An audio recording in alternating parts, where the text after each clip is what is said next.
No one knows what number Elias Whitmore started from. They only know he reached 4. The point at the edge of everything, Pemaquid Point, sits at the southern tip of the Pemaquid Peninsula in Bristol, Maine, where the Atlantic meets a spine of metamorphic rock that has been breaking ships for 400 years. The formations here are unlike anywhere else on the New England coast. Great slabs of gray and white stone, striped with ancient geological bands, tilted at severe angles as if the earth itself had buckled and frozen mid-collapse. Waves do not crash at Pemaquid so much as they detonate, throwing spray 60 feet into the air during storms. The lighthouse was commissioned in 1827, one of the earliest on the Maine coast, and has stood in 3 iterations since. The current tower, built in 1835, rises 38 feet above the rock and was, for most of its operational history, staffed by keepers who lived in the adjacent house with their families. It was not considered a prestigious assignment. The isolation was profound, the weather punishing, and the keepers who served there often did so because no better posting was available. By the early 1920s, the station had seen more than its share of quiet tragedies. Children lost to fever, a keeper's wife who walked into the sea during a nor'easter in 1889, and at least 2 assistant keepers who simply left in the night without explanation or forwarding address. The locals in Bristol and New Harbor spoke of Pemaquid Point with a kind of resigned familiarity. They respected it. They fished its waters. But they did not linger there after dark, and when asked why, most would only say that the rocks had a way of holding on to things. It was into this history that Elias Whitmore arrived in the spring of 1919, newly appointed head keeper at the age of 42. The counting begins Whitmore was, by all accounts, an unremarkable man. Born in Bath, Maine, he had served as an assistant keeper at 2 other stations before his promotion to Pemaquid. His service record, still partially preserved in the National Archives, describes him as diligent, sober, and appropriately solitary in temperament. He had no wife, no children. He kept to himself. For the first 4 years of his tenure, Whitmore's logbooks reflect nothing unusual. He recorded weather conditions, passing vessels, maintenance performed on the Fresnel lens, fuel consumption, and the occasional visit from the district inspector. His handwriting was small and precise. His entries were brief. Then, in March of 1923, something changed. The entry for March 7th reads, 73. The Marion Bell passed at 0400, light functioning, seas moderate. No explanation is given for the number. No ship named Marion Bell appears in any regional maritime registry from that period. But from that day forward, every logbook entry began with a number. All was descending. March 8th, 72. March 12th, 68. March 29th, 44. The entries continued through spring and into summer. The numbers did not correlate with ships guided, storms weathered, or any known metric in lighthouse record-keeping. Whitmore offered no commentary on them. He simply wrote the number, then continued with his standard observations. By autumn of 1923, the count had reached the single digits. What the fishermen remembered. After Whitmore's departure, several residents of Bristol came forward with observations they had not previously thought significant. Harold Pettingill, a lobsterman who worked the waters off Pemaquid for more than 30 years, told a newspaper reporter in 1927 that he had spoken with Whitmore on multiple occasions during the final summer of his posting. According to Pettingill, the keeper had become increasingly focused on the number of vessels passing the point, but not in the way a dutiful keeper might. He didn't care whether they made it safe, Pettingill recalled. He wanted to know how many were left. That's the word he used. Left. Like there was a limit to how many could pass. Another account came from Miriam Osborne, a widow who delivered eggs to the keeper's house every 2 weeks. She described Whitmore as pleasant but distracted during her final visits. He asked me once if I believed that places could keep count, she said, in a 1931 interview archived by the Bristol Historical Society. I didn't know what he meant. He said Pemaquid knew exactly how many had crossed safely and how many hadn't, and that the balance was almost settled. I didn't go back after that. A third witness, whose name was redacted in the original Coast Guard incident file, claimed to have seen Whitmore standing at the edge of the rocks at low tide, speaking aloud in the direction of the water. He wasn't yelling, the witness stated. He was negotiating. None of these accounts were included in the official record of Whitmore's service or departure, the investigation that wasn't. When Elias Whitmore resigned on September 14, 1923, his letter to the district superintendent contained only one line: "I have done what I can. The work is finished." His final logbook entry, dated September 11th, was equally sparse. 4 remain. They will not listen. No inspection was ordered. No inquiry was opened. The district office in Portland sent a replacement keeper within the week and made no mention of the unusual entries in any subsequent correspondence. The logbooks themselves were collected as part of standard archival procedure, but the volume covering 1923 was not catalogued until 1978, and when it was, the archivist noted that several pages appeared to have been removed. The pages in question corresponded to the final week of August. Coast Guard historians contacted in 2004 declined to comment on the logbooks, stating only that Whitmore's service record was complete and unremarkable.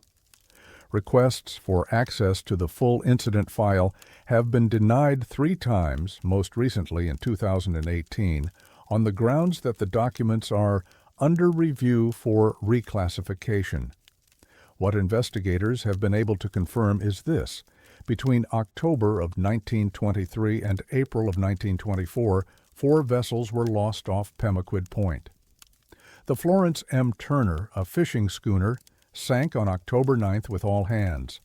The Gray Gull, a cargo sloop, ran aground on December 22nd and broke apart within hours. 2 smaller boats, a lobster smack and a private yacht, disappeared in February and March, respectively. All 4 incidents occurred on nights when the light at Pemaquid was confirmed operational. All 4 occurred within a quarter-mile of the point. No keeper on record had ever documented a comparable string of losses. The number that remains. Elias Whitmore was never seen in Bristol again after his resignation. A brief note in the Bath Daily Times from November of 1924 mentions a man matching his description, boarding a steamer bound for Nova Scotia. There is no record of his arrival, no record of his death. The logbook remains in the collection of the Maine Maritime Museum, though it is not on public display. Researchers who have examined it note that the handwriting does not change over the course of 1923.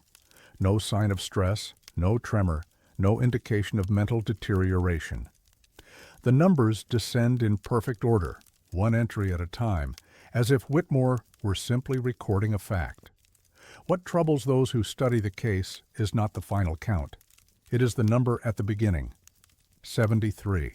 No one has been able to determine what Whitmore was counting from. 73 ships, 73 years, 73 lives. And if the count reached 4, and 4 were lost, what happened to the first 69? The rocks at Pemaquid Point are still visible at low tide, worn smooth by centuries of waves. Visitors walk across them every summer, taking photographs of the lighthouse, the spray, the endless gray Atlantic. None of them look down at the striations in the stone. None of them count the grooves. But the locals say if you stand at the edge of the point just before dawn, when the tide is pulling back and the air is still, you can hear something beneath the water. Not waves, not wind, something counting. Pemaquid Point Lighthouse remains operational under automated systems. The keeper's house is now a museum. The logbook from 1923 has not been re-examined since 2011. No explanation for Whitmore's numbers has ever been offered. The light still shines, and the count presumably continues.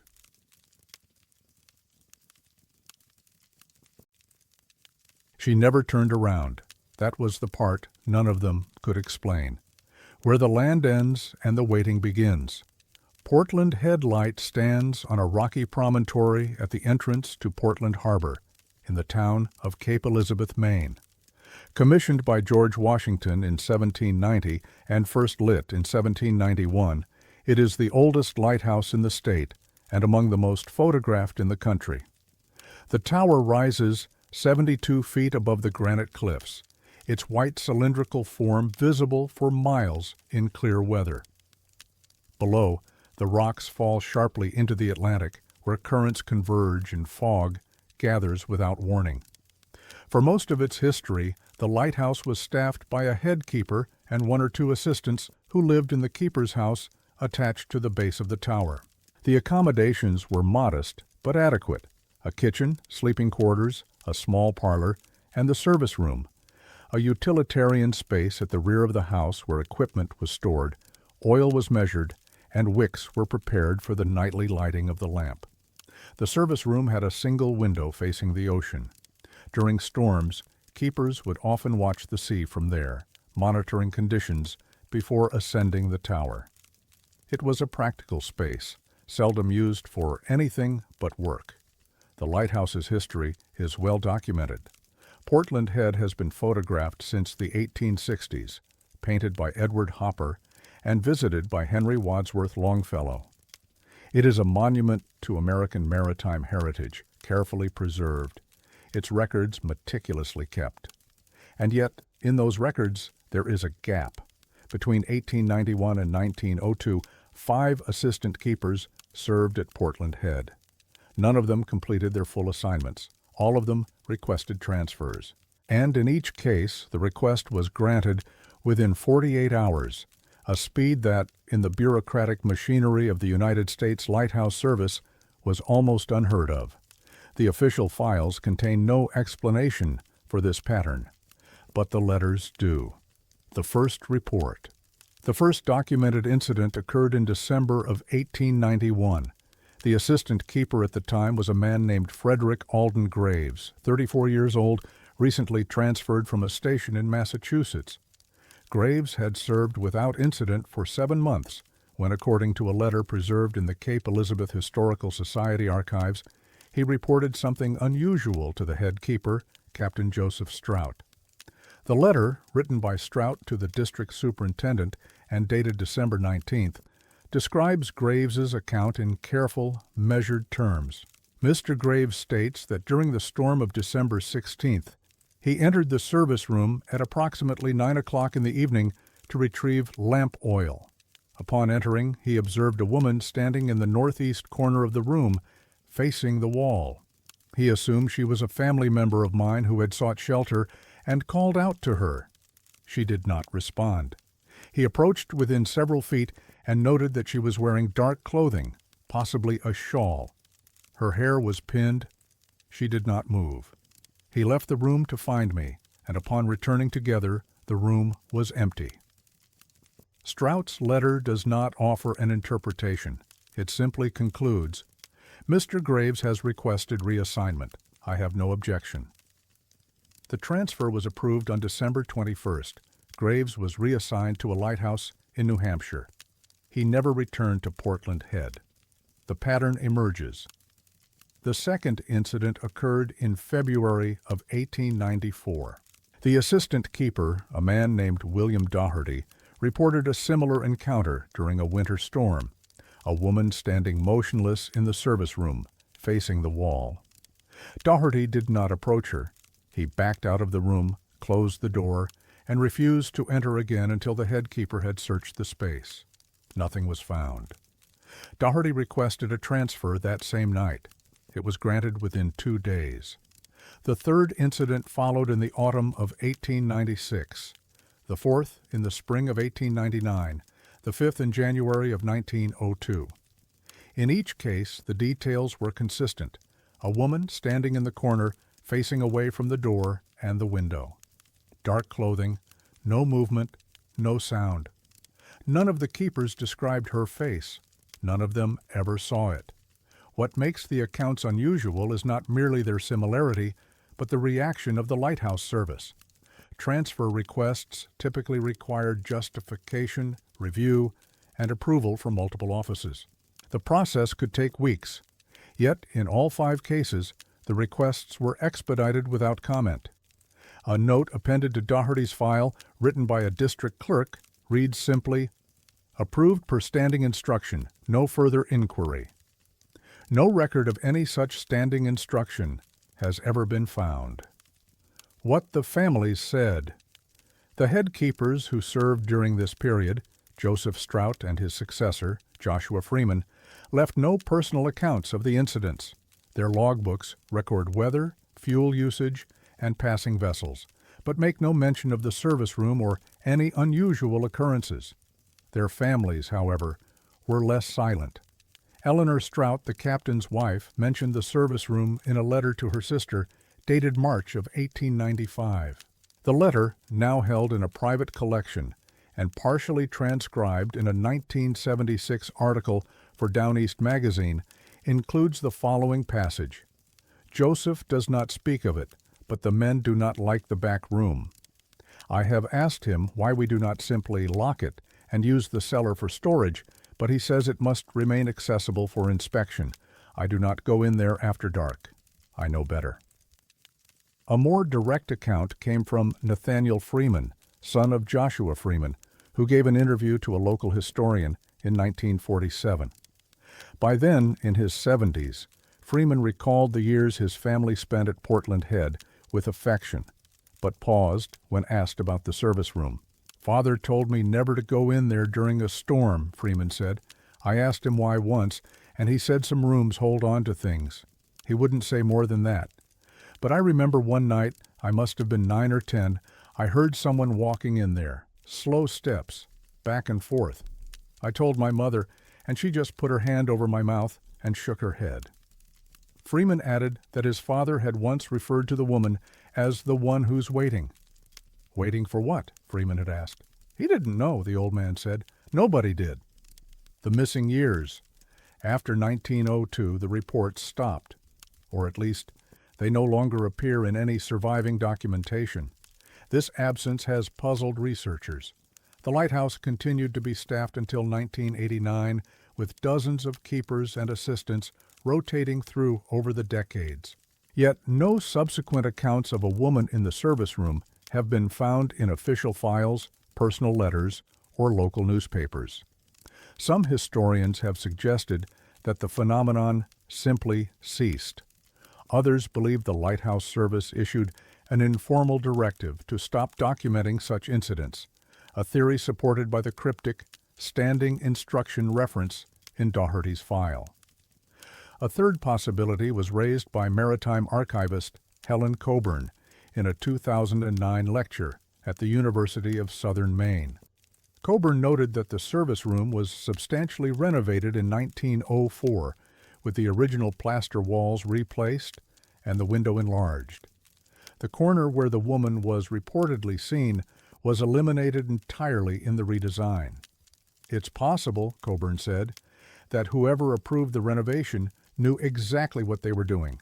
They didn't solve the problem. They simply removed the space where it occurred. The renovation records are incomplete. No architect is named. No reason for the changes is given. What remains, Portland Headlight, is now a museum, its tower and grounds open to visitors year-round. The service room no longer exists in its original form. The space has been converted into a gift shop, brightly lit and filled with postcards, books, and lighthouse-themed souvenirs. Tourists pass through it every day without incident. But staff members who work at the museum have, on occasion, reported small oddities. A persistent chill in one corner of the shop, even in summer, the sense of being watched from behind, a reluctance to stay past closing time during storms.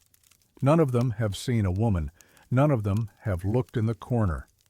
In 2015, a maintenance worker replacing a section of floorboard in the gift shop discovered something beneath the subfloor.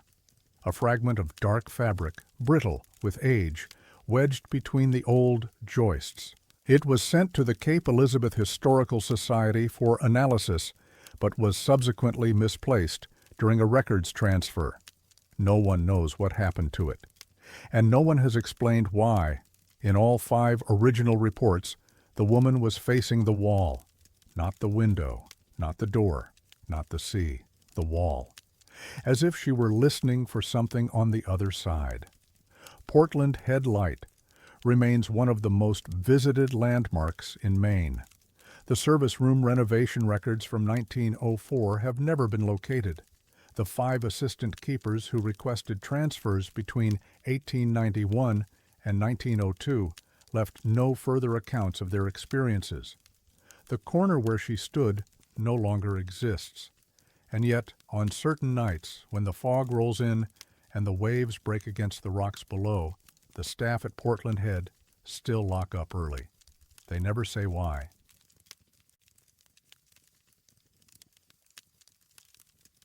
The bell rang 3 hours before the ship appeared. No one who heard it was surprised when the wreck came. The headland between Two Worlds Cape Elizabeth extends into the Atlantic at the southwestern edge of Casco Bay, a rocky finger of land that has guided and destroyed vessels in equal measure since the first European sailors charted these waters in the 1600s. The coastline here is deceptive. What appears from a distance to be a smooth approach to Portland Harbor is, in fact, a maze of submerged ledges, tidal currents, and fog banks that can materialize without warning. Portland Head Light, the oldest lighthouse in Maine, stands at the Cape's northeastern edge. By 1886, the light had been operational for nearly a century, its 4th-order Fresnel lens visible for 16 miles in clear conditions. The keeper at the time was Joshua Strout, a veteran of the lighthouse service, who had served at the station since 1869. He lived in the keeper's house with his wife, Mary, and their children, maintaining the light through some of the worst winters on record. The waters off Portland Head had claimed dozens of vessels over the years. The ledges below the cliff were littered with the bones of schooners, barks, and steamers, their cargo scattered, their crews often lost. Strout knew the sea's moods intimately. He had watched ships founder from his tower. He had helped pull survivors from the surf. But Christmas Eve of 1886 was different. What happened that night would be remembered in Cape Elizabeth for generations, not because of the wreck itself, which was dramatic but not unprecedented, but because of what preceded it. Something the official records never mentioned, something the fishermen would not discuss, the sound that came before the ship. The wreck of the Annie C. Maguire. The Annie C. Maguire was a 2-masted bark out of Buenos Aires, carrying a cargo of wool and hides bound for Quebec. She was a sturdy vessel, well captained by a man named Thomas O'Neill, with a crew of 15 and a reputation for reliable passages. By December of 1886, she had been at sea for nearly 2 months, battling winter storms across the Atlantic. On the evening of December 24th, the Maguire approached the Maine coast in heavy snow and limited visibility. Captain O'Neill, unfamiliar with the local waters, mistook the lights of Cape Elizabeth for the entrance to Portland Harbor. At approximately 11:45 that night, the bark struck the ledges directly below Portland Head Light, so close to shore that her bowsprit came to rest against the rocks beneath the keeper's house. What followed was, by all accounts, a miracle. Keeper Strout, alerted by the impact, descended the cliff with ropes and lanterns. Within hours, all 15 crew members and Captain O'Neill's wife, who had been aboard as a passenger, were brought safely to shore. Not a single life was lost.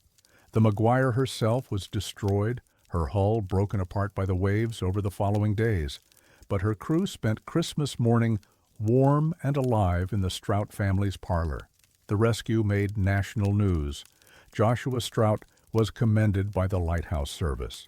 The story became a staple of Maine maritime lore, a tale of courage, timing, and extraordinary luck. But the official account omitted something. It omitted the bell. What the village heard. The first written reference to the sound appears in the diary of Margaret Woodbury, a Cape Elizabeth resident who lived approximately 2 miles inland from Portland Head. Her entry for December 24, 1886, was transcribed by her granddaughter in 1953 and donated to the Cape Elizabeth Historical Society. Christmas Eve, snow-heavy since noon. At supper, perhaps 6 o'clock, we heard a bell from the direction of the sea, a ship's bell, ringing steady as if in distress. Father rose to look but could see nothing through the storm. The sound continued for some minutes, then stopped. We resumed our meal in silence. No one spoke of it. I believe we all knew what it meant. A similar account was recorded by Reverend Samuel Thorne of the First Congregational Church, who mentioned the incident in a letter to his brother dated January of 1887. Several parishioners have spoken to me of a sound heard on Christmas Eve prior to the wreck of the Maguire. They describe a bell tolling from the water, though no vessel was in sight, and the snow made observation impossible. One man, a fisherman named Dalton, told me plainly that he has heard such sounds before, always preceding disaster. He would say no more. The fisherman, Angus Dalton, left no written record of his own, but his son, Robert Dalton, gave an interview to a Portland newspaper in 1924, nearly 40 years after the wreck. "My father heard the bell that night," Robert Dalton said. "He was mending nets by the fire when it started. He put down his work and sat very still. My mother asked what was wrong, and he said, 'A ship is coming to grief at the head.' She asked how he knew, and he didn't answer. He just waited. When word came the next morning about the Maguire, he only nodded. He'd known for hours. When pressed on how his father could have known, Robert Dalton offered no explanation. 'Some things out here give warning,' he said. 'You don't ask why, you just listen.'" The bell that was never found. In the days following the wreck, salvage crews recovered what they could from the Annie C. Maguire. Cargo, rigging, personal effects. The ship's logbook was saved, her compass was retrieved, several sections of her hull were pulled from the rocks for scrap. But the ship's bell was never found. This detail, minor in the context of a total loss, became significant only when researchers began investigating the accounts of the sound heard earlier that evening. If residents of Cape Elizabeth heard a ship's bell at 6 o'clock, the Maguire was still miles offshore, battling through the storm. Her bell would not have been audible at that distance under any conditions, let alone through heavy snow and wind. Moreover, the bell that was heard, described consistently as steady, rhythmic, and prolonged, did not match the pattern of a distress signal. Ships in trouble rang their bells rapidly, urgently. What the witnesses described was something else, something measured. Maritime historian Donald Gallagher addressed the discrepancy in a 1989 article for the American Neptune. "The sound reported by Cape Elizabeth residents does not conform to any known signaling convention," Gallagher wrote. "It was not a fog signal, which would have been a horn or whistle. It was not a distress call, which would have been irregular and frantic. The witnesses describe something that sounds almost ceremonial, a tolling, not a ringing, as if announcing an arrival rather than calling for help." Gallagher's article also noted that the Maguire's bell had never been catalogued among the recovered artifacts. Insurance records from the period list it as lost, presumed submerged, but no salvage report mentions an attempt to locate it. The bell, it seems, simply vanished, along with any official acknowledgement that it had been heard before the ship appeared. The silence of the keepers. Joshua Strout served at Portland Head Light until 1889, when he was succeeded by his son, Joseph. Neither man left any personal account of Christmas Eve, 1886. Their logbooks record the weather, the time of the wreck, and the successful rescue of the crew. They do not mention any sound heard earlier in the evening. This absence is notable. Strout was known as a meticulous record keeper. His logs from other years include observations about unusual tides, strange bird behavior, and unexplained lights seen at sea. Yet, on the night of the most famous incident of his career, he recorded only the facts of the rescue. His wife Mary was equally silent. In a letter to her sister written 2 days after the wreck, she described the rescue in detail. The cold, the ropes, the terrified faces of the crew, but made no mention of anything unusual preceding the event. Only one possible reference exists. In a brief memoir written by Joseph Strout in 1912, he recalled his childhood at Portland Head and included a single cryptic line about that Christmas Eve. Father knew the Maguire was coming before she struck. He had been standing at the window since dark, watching the snow. He did not seem surprised when the sound came from the rocks. He only said, "It's time," and went for the ropes. Joseph Strout did not elaborate. He did not explain what sound his father heard or how he knew to interpret it. The memoir was never published. It was found among Joseph's papers after his death in 1926 and donated to the Maine Maritime Museum, where it remains in the archive. It has never been formally studied. What the sea remembers: the wreck site of the Annie C. Maguire is still visible at low tide, a scatter of rusted iron and rotted timber wedged among the rocks below Portland Head. Visitors walk past it every summer, pausing to read the historical plaques, taking photographs of the lighthouse above. Few of them know about the bell. Fewer still know that, according to local fishermen, the sound has been heard since. In 1931, a lobsterman named Earl Houghton reported hearing a bell tolling from the rocks near Portland Head on a calm September evening. No vessel was in the area. No wreck occurred that night. Houghton told his wife about the sound but refused to report it officially. In 1958, a Coast Guard auxiliary volunteer conducting a routine patrol noted in his personal log that he had heard a faint bell, possibly submerged, while passing the wreck site. He added, "No source identified, did not investigate." And in 1987, almost exactly 100 years after the Maguire ran aground, a tourist visiting Portland Head at dusk claimed to hear a bell ringing from somewhere below the cliff. She mentioned it to a park ranger, who smiled politely and said nothing. The ranger, interviewed years later for a local podcast, admitted that he had heard the same stories. "People hear things out here," he said, "always have. The old-timers say the bell rings when something's coming. I don't know if I believe that, but I don't walk the rocks after dark." He paused. "And I don't ask what it's announcing." The wreck of the Annie C. Maguire remains one of the most celebrated rescues in Maine lighthouse history. The ship's bell has never been recovered. The accounts of the sound heard on Christmas Eve, 1886, have never been officially acknowledged. Portland Head Light still stands. The rocks below still hold what the sea left behind, and on certain nights when the fog rolls in and the tide pulls back, some say you can still hear it. A bell, tolling steady, not calling for help, counting down.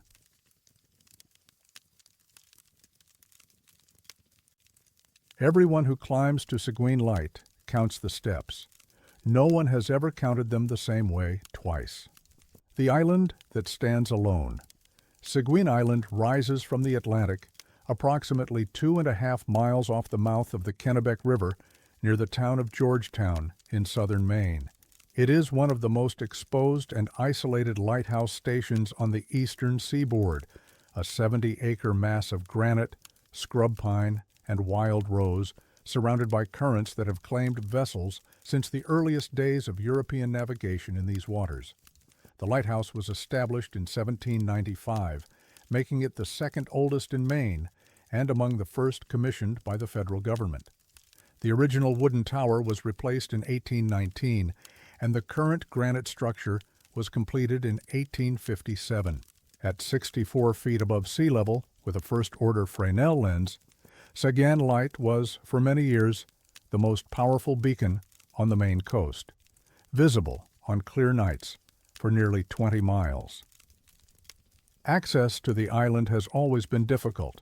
There is no natural harbor, only a small cove on the southern shore where boats can land in calm conditions. From the cove, a path rises steeply through a cleft in the granite, climbing approximately 130 feet to the plateau where the lighthouse and keeper's quarters stand. The path is rough, uneven, and carved directly into the rock. At some point in the station's history, no one is certain when, steps were cut into the steepest section of this path. Wooden risers were added later, then replaced again.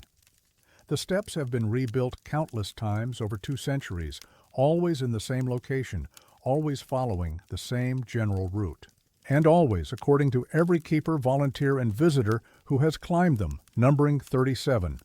It is a number that appears in logbooks, letters, and oral histories. 37 steps from the landing to the top, 37 steps down. A small detail repeated so often it became fact. Except the surveys say otherwise, the counts that don't agree. The first formal measurement of Seguin Island's access path was conducted in 1954 by the United States Coast Guard as part of a routine infrastructure assessment. The surveyor, a Lieutenant Harold Emery, documented the condition of the steps, noting areas of erosion and recommending repairs. His report, preserved in the National Archives facility in Waltham, Massachusetts, includes a simple notation: stone and timber steps, 34 total, in fair condition. 34. The report generated no controversy at the time. It was filed, archived, and forgotten. But when the Friends of Seguin Island, a nonprofit preservation group, commissioned a second survey in 1978, the results were different. The 1978 assessment, conducted by a structural engineer named Patricia Kowalski, counted 39 steps. Kowalski's report noted that the path had been partially rebuilt in 1963 following storm damage, which might account for the discrepancy. But her measurements of the overall elevation gain and path length were nearly identical to Emery's from 24 years earlier. The distance had not changed, the steps had, or so it seemed. A third survey was conducted in 2011 by a team from the Maine Historic Preservation Commission. Using modern GPS equipment and laser measuring tools, the team documented every aspect of the island's infrastructure, including the access path. Their count, 36 steps. The report's lead author, a preservation specialist named David Ouellette, noted the discrepancy with previous surveys but offered no explanation. "We counted 3 times," Ouellette said in a 2012 interview with the Kennebec Journal. "Same number each time, 36. I've seen the other reports. I can't explain the difference. The steps are physically there. You can touch them. But the number doesn't stay fixed." When asked if construction between surveys might account for the variation, Ouellette shook his head. "We checked the records. No major work was done on that path between 1978 and our survey. A few boards replaced, some gravel added. Nothing that would change the count by 3 steps." He paused. "And nothing that would explain why the 1954 count was 5 steps fewer than ours." What the volunteers remember. Seguin Island has not had a permanent keeper since the lighthouse was automated in 1985. Since then, the station has been maintained by volunteers who travel to the island during summer months to conduct repairs, give tours, and preserve the historic structures. Some volunteers stay for a week. Others remain for the entire season. A smaller group, no more than 2 or 3 each year, volunteer to winter on the island, living in the restored keeper's house during the months when the sea is too rough for regular visits. These winter volunteers are responsible for monitoring the lighthouse, maintaining emergency equipment, and documenting conditions for the Preservation Society. It is among this group that the step phenomenon is most frequently discussed. Martha Goodwin, a retired school teacher from Bath, wintered on Seguin in 2004. In an oral history recorded by the Friends of Seguin Island, she described her first encounter with the path. "I counted on the way up, 37. I remember because I was winded and I thought, 37 steps and I'm this tired. That night, I went down to check the boat landing before dark. I counted again. 35. Goodwin assumed she had miscounted. The next morning, she climbed back up, counting carefully. 38. I told myself I was just distracted, that the uneven rocks were throwing me off. But it kept happening. Every time I used that path, the number was different. Not by much, always somewhere between 34 and 39, but never the same twice in a row. Similar accounts appear throughout the volunteer records. A 2009 caretaker named Jerome Batiste reported counting 37 steps ascending and 34 descending during the same trip. A 2015 volunteer named Sandra Moreau documented her counts in a personal journal, recording 11 different numbers over a 2-month stay. It's not a trick of perception, Moreau wrote. I marked each step with chalk one afternoon, 36 marks. When I was done, I went down for supplies, came back up, counted the chalk marks, 37. One mark I hadn't made was there, fresh white chalk, on a step I would have sworn didn't exist that morning. Moreau's journal entry for that day ends with a single line. I've stopped counting. The theories that fail. Several explanations have been proposed for the discrepancy, none of them satisfying. The most common suggestion is simple miscounting, human error compounded by uneven terrain, fatigue, and distraction. This explanation is plausible for individual accounts but fails to explain the formal surveys, which were conducted by trained professionals using standardized methods. A second theory involves the physical structure of the path itself. The steps are not uniform. Some are carved granite, others are wooden risers, and still others are little more than natural ledges worn smooth by generations of footsteps. Depending on how a surveyor defines a step, the count might vary. But this explanation cannot account for the magnitude of the differences, 5 steps between the 1954 and 2011 surveys, or the fact that each surveyor was presumably using consistent criteria. A third possibility is that the path has been repeatedly modified without documentation. Seguin Island has seen numerous repairs and reconstructions over its history, and records from the early 20th century are incomplete. But the elevation and length of the path have remained constant across all surveys. If steps were added or removed, the path itself would have changed. It hasn't. Geologist Ellen Nakamura, who studied Seguin's granite formations in 2017, offered a more unusual hypothesis. Granite expands and contracts with temperature, she said in an interview with Down East magazine. On an exposed island like Seguin, the thermal variation is extreme. It's theoretically possible that the rock itself shifts enough to alter the functional topography of a footpath. When asked if this could account for a difference of 5 steps, Nakamura hesitated. No, she admitted, not that much, not that fast. I'm just saying the island isn't as stable as it looks. She declined to elaborate. The count that doesn't end. The Friends of Seguin Island have in recent years discouraged volunteers from discussing the step phenomenon publicly.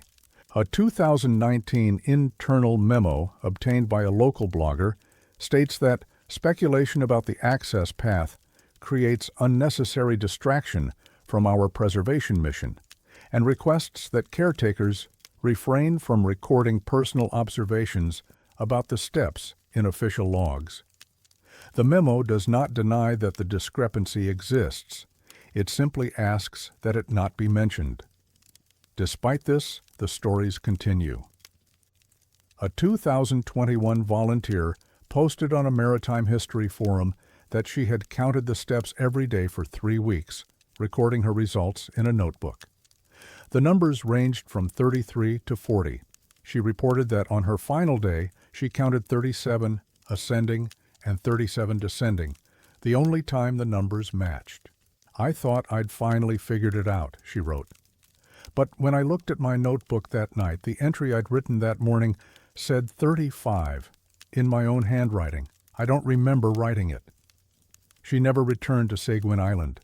The lighthouse itself continues to operate, its automated beacon sweeping the Atlantic every 10 seconds. Tour boats visit in summer, depositing day trippers who climb the path, photograph the tower, and descend without incident. Most of them don't count the steps. Most of them don't notice anything unusual. But those who winter there, those who climb the path in darkness, in fog, in the howling storms that isolate the island for days at a time, they know. The steps are always 37, until they're not. Seguin Island Light Station remains an active aid to navigation, maintained by the Friends of Seguin Island. The access path has not been formally surveyed since 2011. Volunteers continue to report inconsistent step counts, though these observations are no longer included in official records. The island is open to visitors from Memorial Day through Labor Day. The path is clearly marked. The steps are easy to follow. You are welcome to count them yourself, but you may want to count twice.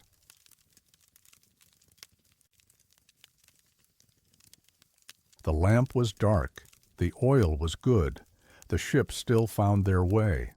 The station at the edge of the passage Burnt Island lies at the western entrance to Booth Bay Harbor, a small wind-swept outcrop of granite and spruce that has served as a navigational landmark since the earliest days of Maine's coastal trade. The island is barely 4 acres, a steep rise of rock crowned by a modest lighthouse complex that has guided vessels through the narrow passage since 1857. The original lighthouse was a simple wooden structure, replaced in 1861 by the present tower, a white-painted squared-off design typical of New England stations of that era. The tower rises 30 feet above the rock, its focal plane 54 feet above sea level. For most of its operational history, the light was fueled by whale oil, then kerosene.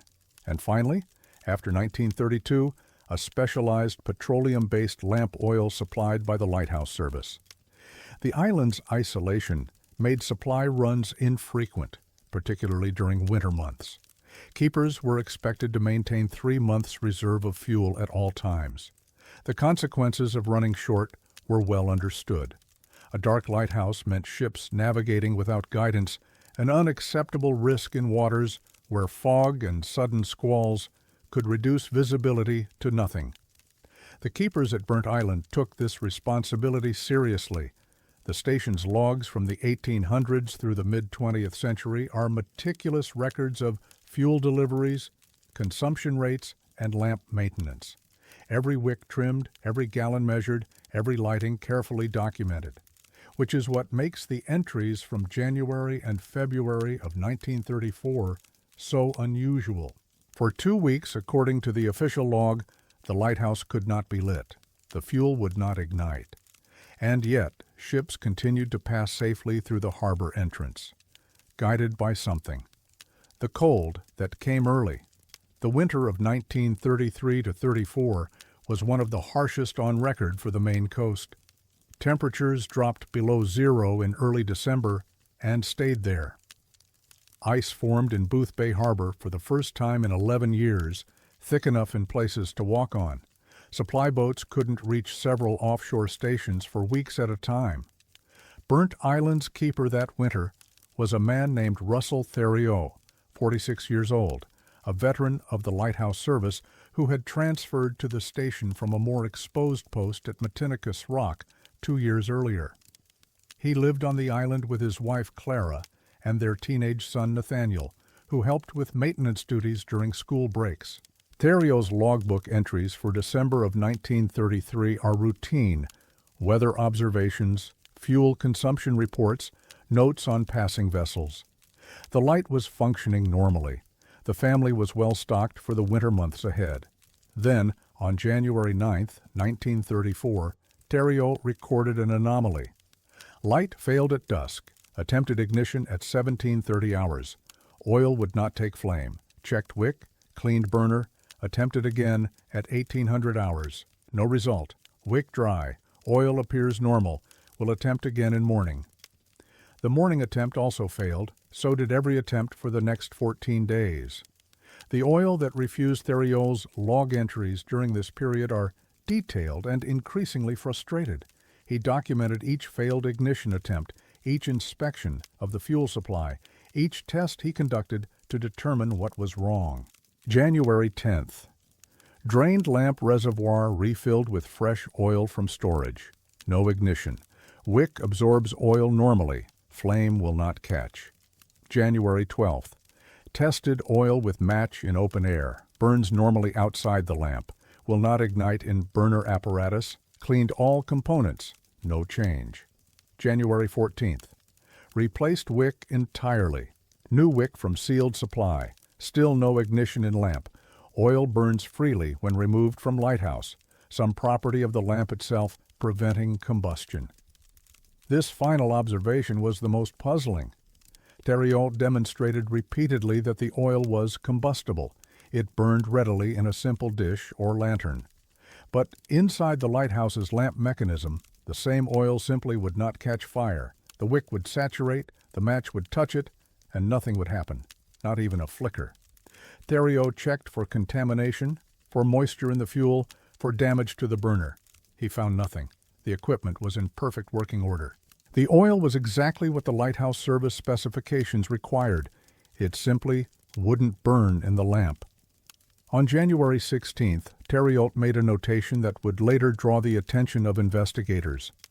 Clara suggests the lamp does not want to be lit. I am not a superstitious man, but I have no better explanation. The light that wasn't there. What makes the Burnt Island incident remarkable is not merely the failure of the lamp. Equipment failures, while rare, were not unknown in the lighthouse service. What makes it remarkable is what happened during the 2 weeks the light was dark. Ships continued to navigate the harbor entrance safely. Captain Emil Peterson of the fishing vessel Northern Grace made 3 trips through the passage during the period in question.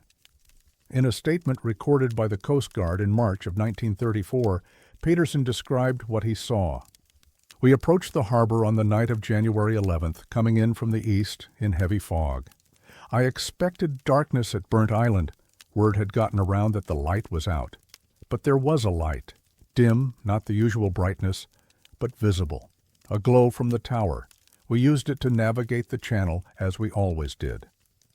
When told that the lighthouse had not been lit that night, Peterson was adamant.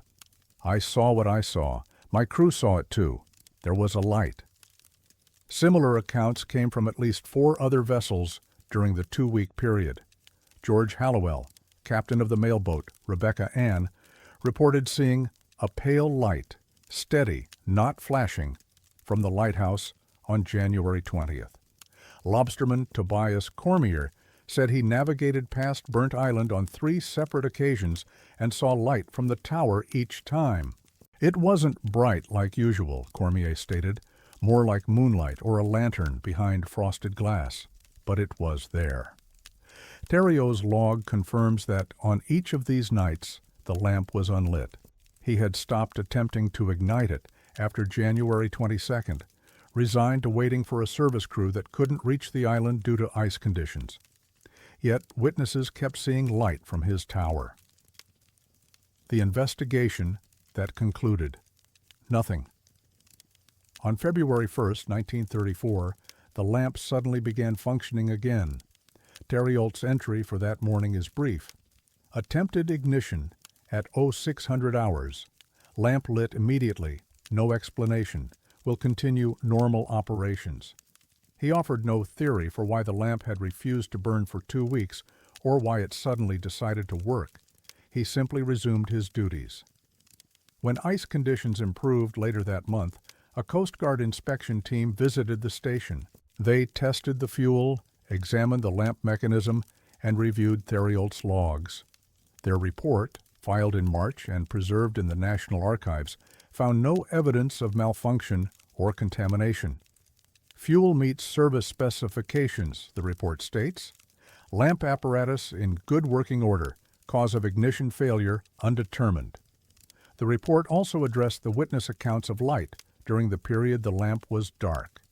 The investigators interviewed Peterson, Hallowell, and Cormier, as well as several Boothbay Harbor residents who claimed to have seen light from the island.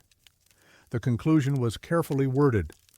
Multiple witnesses report observing light from Burnt Island Light Station during period of documented lamp failure. Source of observed light unconfirmed. No additional investigation recommended. No additional investigation was conducted. The file was closed. What Clara Theriot remembered. Russell Theriot served at Burnt Island until 1941, when the station was automated. He never spoke publicly about the winter of 1934, and his official logs contain no further references to the incident after the lamp resumed functioning. His wife, Clara, was less reticent. In 1958, Clara Theriot gave an interview to a graduate student at the University of Maine who was researching lighthouse folklore. The interview was recorded on reel-to-reel tape and later donated to the Maine Folklife Center in Orono. Russell didn't like to talk about it, Clara said. He was a practical man. But I know what happened that winter, and I know what I saw. According to Clara, she had climbed to the lamp room on the night of January 14th, frustrated by her husband's repeated failures to light the lamp. She brought a simple oil lantern with her, intending to leave it in the tower as a makeshift beacon. When I got up there, the lamp room was cold, colder than it should have been, and there was a smell, not oil, something else, like the sea but older. I set down my lantern and tried to light the main lamp myself. Nothing. The match just went out. Not even smoke. She paused on the recording. But when I picked up my lantern to leave, it was already lit. I hadn't struck a match. The wick was burning, and the main lamp, the one that wouldn't light. It was glowing, not burning, glowing, like something was shining through the oil without consuming it. Clara said she descended the tower without looking back. I told Russell what I saw. He didn't believe me, but he stopped trying to light the lamp after that. He said if something else wanted to tend the light, he wasn't going to argue with it. The light that tends itself. Burnt Island Light Station was automated in 1988 and is now maintained by the Maine Bureau of Parks and Lands. The island is open to visitors during summer months, and the keeper's house has been restored as a living history museum. The lighthouse itself still operates, its modern electric beacon visible for 7 miles. But in the museum's small collection, there is a display case containing the original kerosene lamp mechanism, the same unit that refused to burn in the winter of 1934. Docents who lead tours of the station report that visitors occasionally ask about the lamp. Most have never heard the story. They simply notice something about it, a quality they struggle to describe. People say it looks warm, said one seasonal interpreter in a 2016 interview, even though it hasn't been lit in decades. They say the glass looks like it's still holding light. She paused. I've worked here for 3 summers. I don't go in the tower at night. No particular reason, I just don't. Fishermen who work the waters around Boothbay Harbor still tell stories about Burnt Island. Some say that on particularly foggy nights, when the modern beacon seems inadequate to the murk, a second light becomes visible, dimmer, steadier, older than the electric glare. They don't report it to the Coast Guard. They just steer by it and say nothing. Burnt Island Light Station remains an active aid to navigation. The 1934 incident report is preserved in the National Archives Northeast region. The original lamp mechanism is on display at the Island Museum. The fuel that year tested normal. The wick absorbed the oil. The flame simply wouldn't come. And yet the ships found harbor. Someone was tending the light. Someone always is.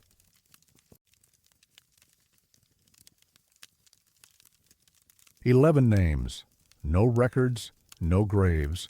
No explanation for how they got there before the building existed. The point where the bay narrows.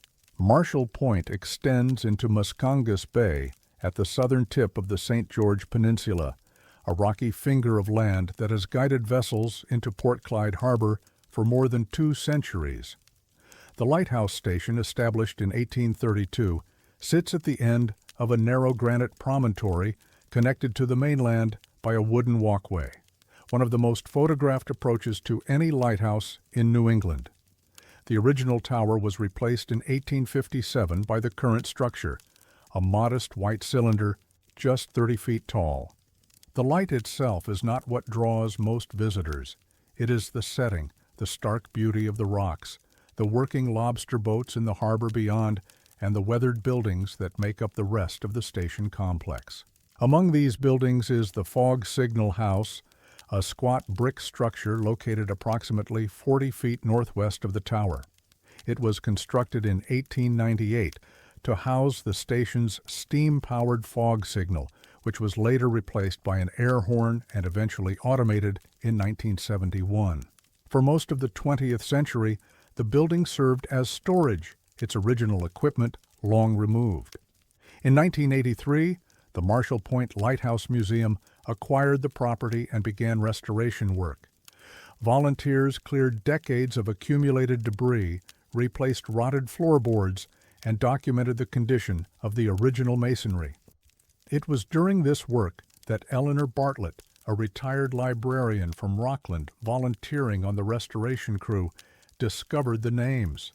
She was cleaning the interior walls of the Fog Signal building when her brush revealed letters carved into the brick, faint, weathered, but unmistakably deliberate. Over the following days, the crew uncovered 11 names, each carved in a similar hand, arranged in a rough column on the building's eastern interior wall. The names were those of children, the names that shouldn't exist. The 11 names, as documented in the museum's 1983 restoration report, are as follows: Samuel, age 7, Margaret, age 9, William, age 4, Catherine, age 11, Thomas, age 6, Mary, age 8, Joseph, age 5, Elizabeth, age 10, Henry, age 3, Sarah, age 7, James, age 9, no surnames, only first names and ages. The carvings are crude but consistent, suggesting a single carver working with a simple tool, a nail or knife most likely. The letters are approximately 2 inches tall, cut perhaps a 1/4 inch into the soft brick. The museum's initial assumption was that the names belonged to children of lighthouse keepers who had served at Marshall Point, perhaps a memorial carved by a grieving parent or a record of births kept in an unconventional manner. Volunteers began searching census records, birth registries, and death certificates for Knox County, expecting to match the names within weeks. They found nothing. No keeper at Marshall Point between 1832 and 1940 had children matching these names and ages. No birth records in Port Clyde, Tennant's Harbor, or any surrounding town corresponded to the list. No death records indicated children by these names in the region during the relevant period. The researchers expanded their search to the entire state of Maine, then to New England, then to federal census records from 1850 through 1910. Nothing. The 11 children, whoever they were, left no trace in any official record. The date that cannot be right. In 1991, the museum commissioned a forensic analysis of the carvings to determine their approximate age. The study was conducted by Dr. Howard Prescott, a materials scientist at the University of Maine with expertise in historic masonry.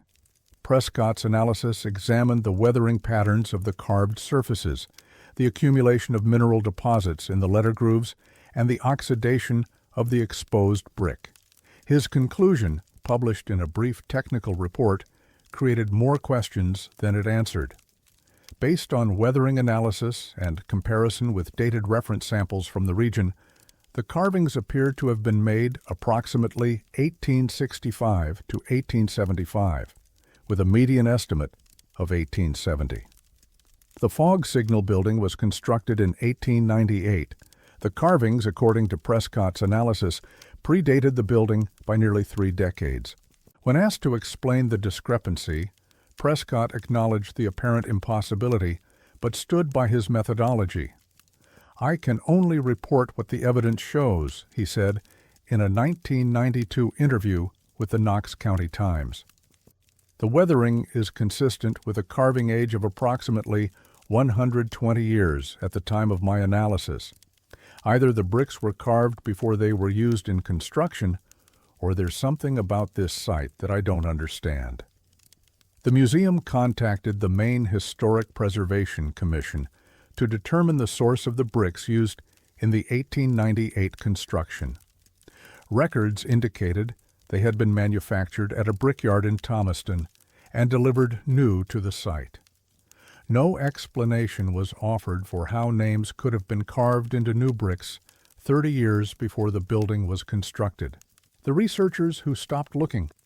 The mystery of the Marshall Point names attracted modest academic interest during the 1990s. At least 3 researchers, a genealogist, a local historian, and a graduate student in folklore studies, undertook independent investigations. None of them completed their work.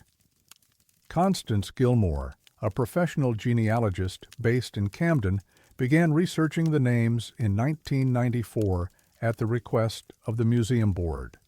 She spent 6 months tracing possible connections to shipwrecks, orphanages, and immigrant families who might have passed through the region without leaving permanent records.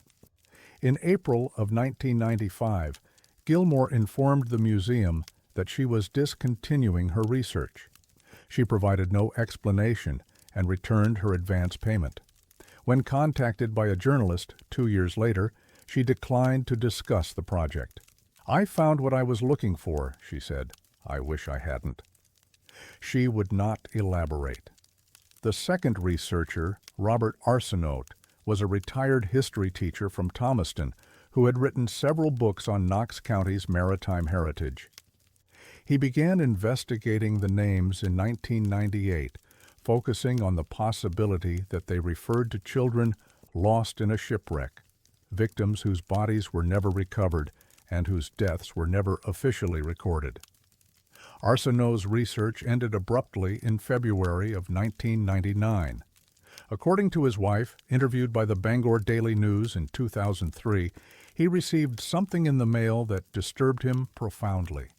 "It was a postcard," she said, "plain white, no return address, postmarked from Port Clyde, just 4 words, 'You found them.'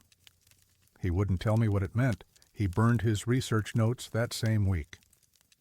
Arsenault died in 2001 without ever discussing the Marshall Point names publicly. The third researcher, a graduate student named Lydia Brennan, encountered the same phenomenon.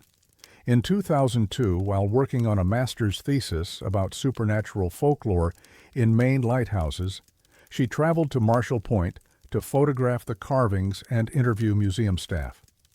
2 weeks after her visit, she received an unsigned postcard at her campus mailbox in Orono. The message was identical. "You found them." Brennan changed her thesis topic. She never returned to Marshall Point. What the postcards mean. The postcards have become, in some ways, more mysterious than the names themselves.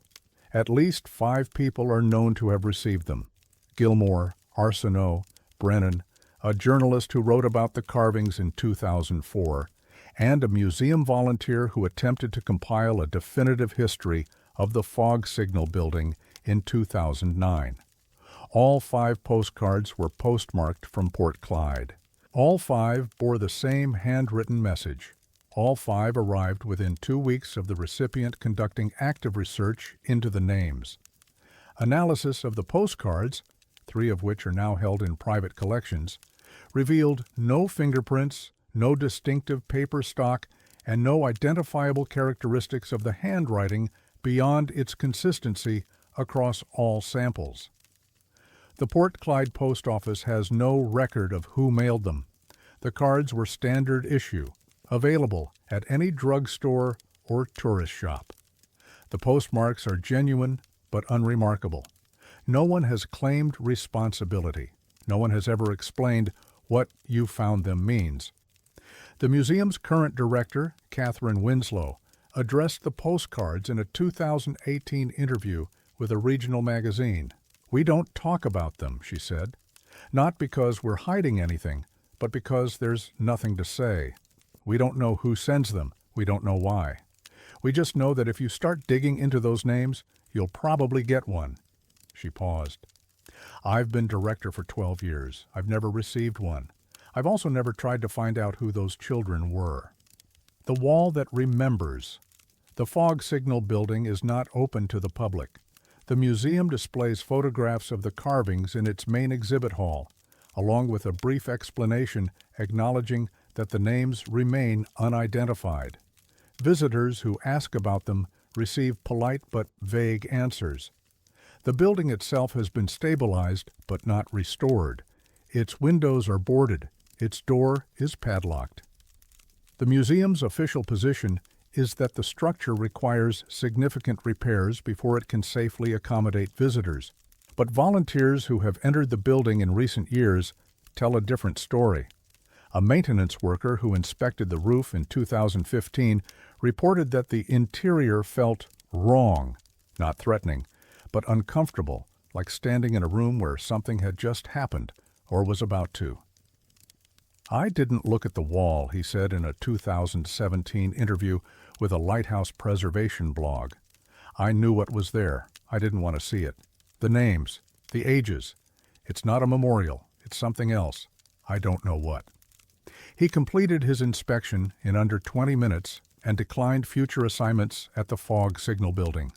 Another volunteer, a retired nurse named Helen Osterhout, entered the building in 2012 to retrieve stored equipment. She was inside for less than 5 minutes. "I counted them," she said, "the names, 11. But the ages, when I added them up, they came to 79. I don't know why that bothered me so much. It's just a number. But I keep thinking about it. 79 years. Between 11 children. Spread across how many families? How many years? Or was it all at once?" She shook her head. "I don't think they were from here. I think they came from somewhere else. And I think someone wanted to make sure they were remembered." Marshall Point Lighthouse remains open to the public and is maintained by the Marshall Point Lighthouse Museum. The fog signal building is closed indefinitely. The 11 names remain carved into its eastern wall. No matching records have been found in any archive. No researcher has completed a full investigation. The postcards continue to arrive, and the names remain: Samuel, Margaret, William, Catherine, Thomas, Mary, Joseph, Elizabeth, Henry, Sarah, James. 11 children, 79 years, waiting to be found.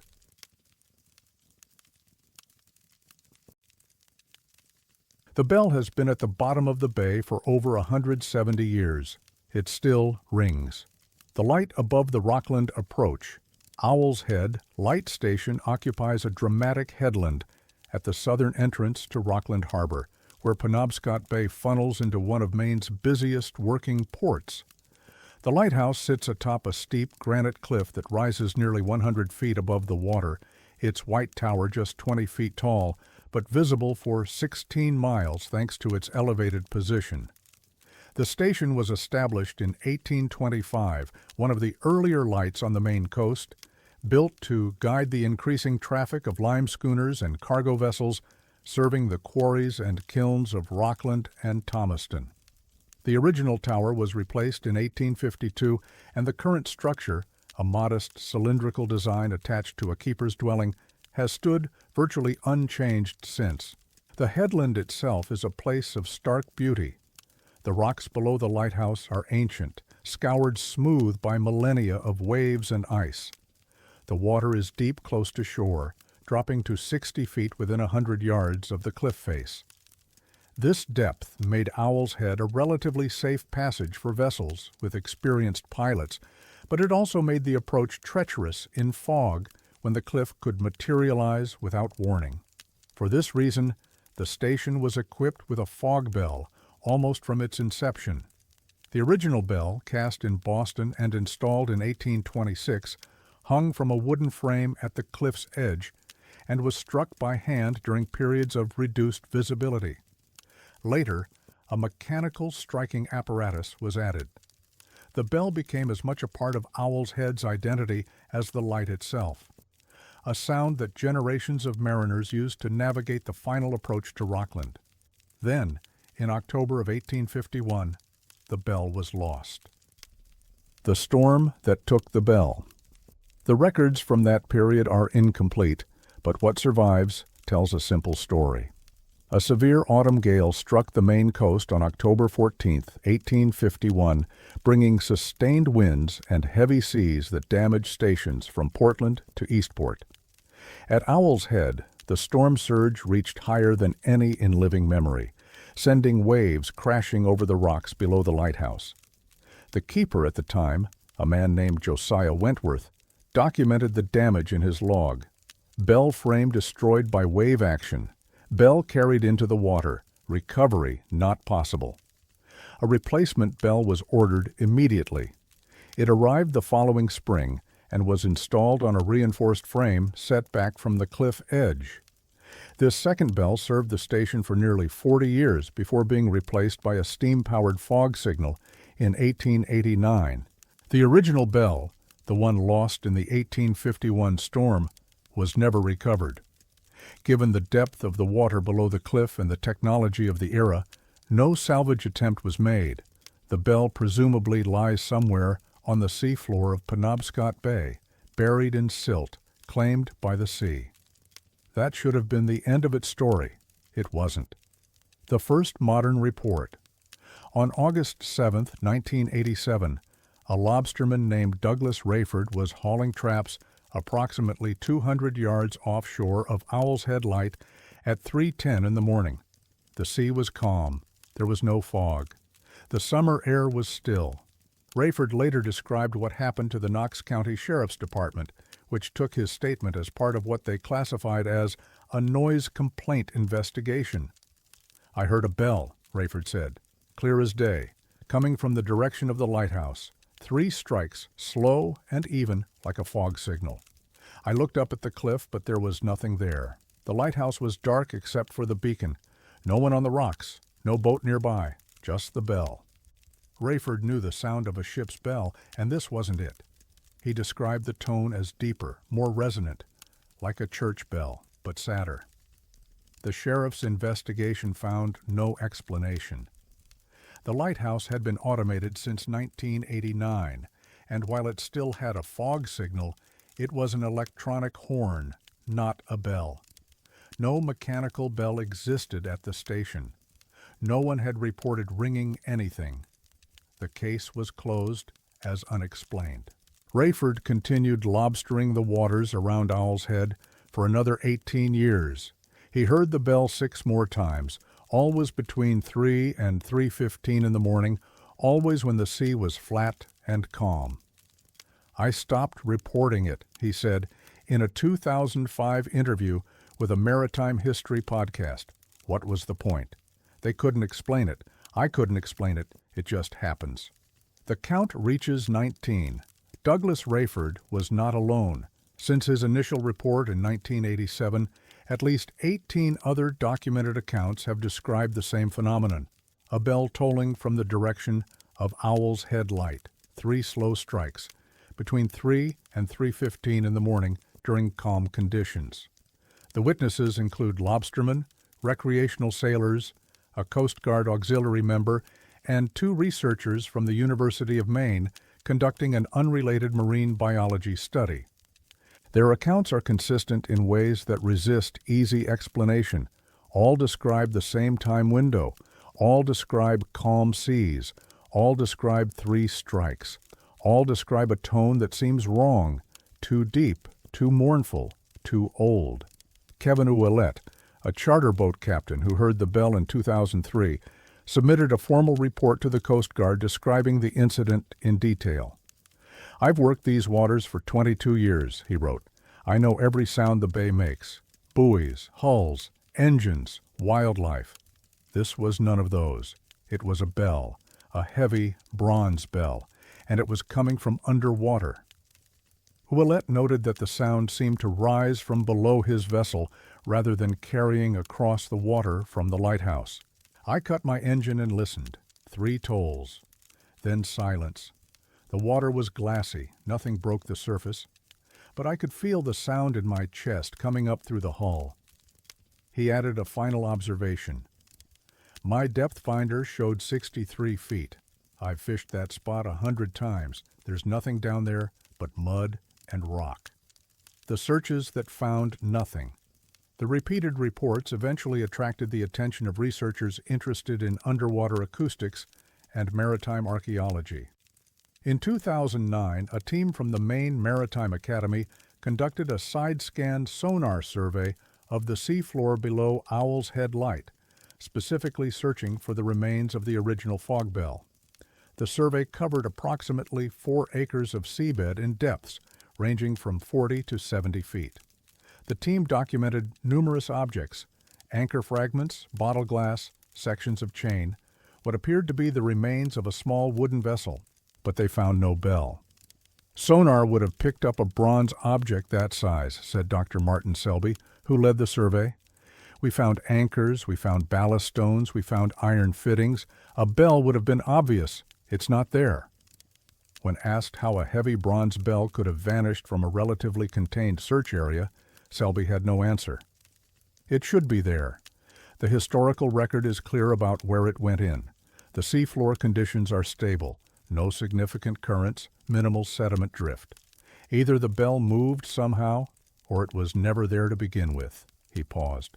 But the bell was real. We have the purchase records from Boston. We have the installation logs. We have the keeper's account of its loss. It existed. It fell into the water. It should be on that bottom.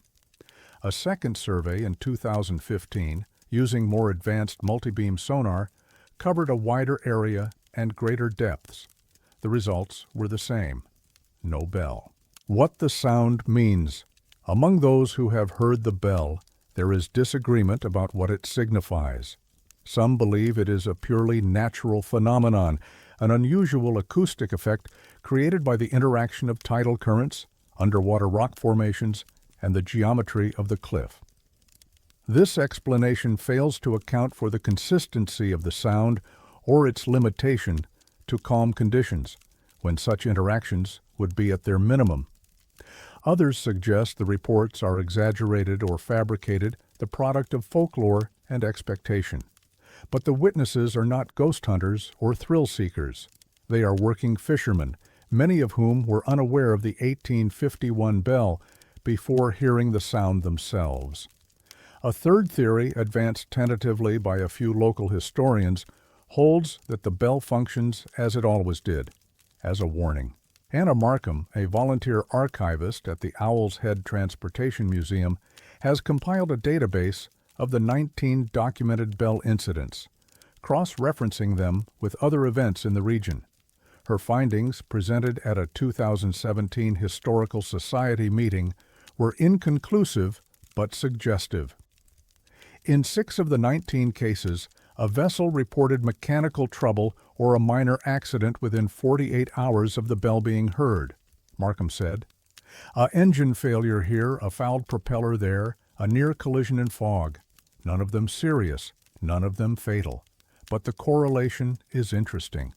She was careful not to overstate her conclusions. I'm not saying the bell predicts anything. I'm saying that historically, fog bells existed to warn mariners of danger, and if something is still ringing out there, maybe it's still doing its job. The hour before dawn, the lighthouse at Owl's Head is now maintained by the American Lighthouse Foundation in partnership with the Coast Guard. The grounds are open to the public, and the restored keeper's house serves as a small museum during summer months. Visitors can walk to the edge of the cliff and look down at the dark water where the bell fell 170 years ago. On sunny afternoons, the view is postcard perfect. Blue water, distant islands, lobster boats checking their traps. Nothing sinister, nothing strange, but fishermen avoid that stretch of water in the early morning hours, not out of fear exactly, more out of respect. Paul Dennison, a third-generation lobsterman from Owl's Head Village, explained it simply in a 2019 interview. My grandfather heard it once. My father heard it twice. I've heard it 3 times now, always the same. 3 tolls, then quiet. You don't investigate. You don't shine a light in the water, you just wait for it to stop, and then you move on. He looked out toward the lighthouse, its automated beacon sweeping the bay every 4 seconds. I don't know what's down there, maybe nothing, maybe the bell's gone, and what we're hearing is just an echo that never stopped. Sounds funny like that. It can get trapped in places, held. He turned back to his work. Or maybe the bell's still doing its job, warning us about something we can't see. I don't need to understand it, I just need to listen. Owl's Headlight Station remains an active aid to navigation, maintained by the American Lighthouse Foundation. The original fog bell lost in 1851 has never been recovered. Sonar surveys of the seafloor have found no trace of it. The reports continue. 3 tolls. Between 3 and 3:15. Calm water only. 19 documented incidents since 1987. No source identified. No investigation ongoing. The bell rings, and the fishermen listen, and then they move on.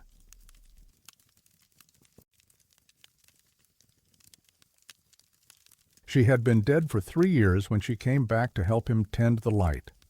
The rock at the edge of everything Matinicus Rock is not an island in any welcoming sense. It is a granite outcrop 25 miles from the mainland, the outermost inhabited point on the Maine coast, a treeless slab of stone surrounded by some of the most dangerous waters in the North Atlantic. On calm days, the rock rises from the sea like a gray monument to isolation. On storm days, it nearly disappears beneath the waves. The lighthouse station was established there in 1827, not because anyone wanted to live on Matinicus Rock, but because ships had to pass it. The approach to Penobscot Bay funneled traffic within sight of the rock, and without a light, vessels ran onto its hidden ledges with grim regularity. The lighthouse service built twin towers on the rock's highest point and assigned keepers to maintain them year-round. It was considered the most demanding posting in New England. The isolation was absolute. Supply vessels came monthly in fair weather, less often in winter. Keepers and their families lived in small wooden houses built into the rock itself, battered by wind and spray, cut off from the mainland for weeks at a time. The work was relentless, trimming wicks, polishing lenses, filling oil reservoirs, maintaining fog signals. Many keepers lasted only a season before requesting transfer. Those who stayed often did so because they had no better options, or because the solitude suited them in ways the mainland never could. Samuel Burgess was one of these. He arrived at Matinicus Rock in 1868 and remained for 20 years, longer than any keeper before or since. He arrived with his wife Abigail. He left alone. But the logs suggest she never truly departed. The marriage that began in light. Samuel Burgess was 31 years old when he accepted the Matinicus Rock assignment, a former merchant sailor who had tired of long voyages and sought steadier work. His wife, Abigail, was 28, the daughter of a shipbuilder from Thomaston. They had been married for 4 years and had no children. The early years at Matinicus Rock were, by all accounts, successful. Burgess's logs from 1868 through 1872 are professional and unremarkable. Weather conditions, fuel consumption, passing vessels, occasional maintenance notes. He mentions Abigail only in the context of shared duties, as was common for lighthouse families of the era. Mrs. Burgess assisted with lens cleaning, reads an entry from March of 1870. Mrs. Burgess tended the light during my illness, notes another from January of 1871. The lighthouse was their world. They maintained it together. Then, in the autumn of 1873, Abigail Burgess became ill. The death that was recorded. The details of Abigail's illness are sparse but consistent with the medical understanding of the era. Consumption, what would later be called tuberculosis, was common in coastal Maine, where damp conditions and limited medical care made respiratory diseases particularly deadly. By October of 1873, Abigail was too weak to perform her duties. Samuel's logs from this period note that he was managing both towers alone, a nearly impossible task that required him to climb the stairs of each tower multiple times per night. He requested an assistant keeper, but was told none was available until spring. On November 15, 1873, Abigail Burgess was transported to the mainland aboard the supply vessel Iris. She was taken to the home of her sister in Rockland, where she could receive proper care. She died there on December 2, 1873. The death certificate, preserved in the Knox County Registry, lists the cause as phthisis pulmonalis, consumption. She was 29 years old. Samuel Burgess did not attend the funeral. The weather would not permit a crossing. He remained on Matinicus Rock, alone, tending both lights through the darkest months of the year. His log entry for December 3rd reads simply, "Clear skies, wind from the northwest, lights functioning." He did not mention his wife's death, the arrival that never happened. For the next 3 years, Samuel Burgess continued his duties without recorded incident.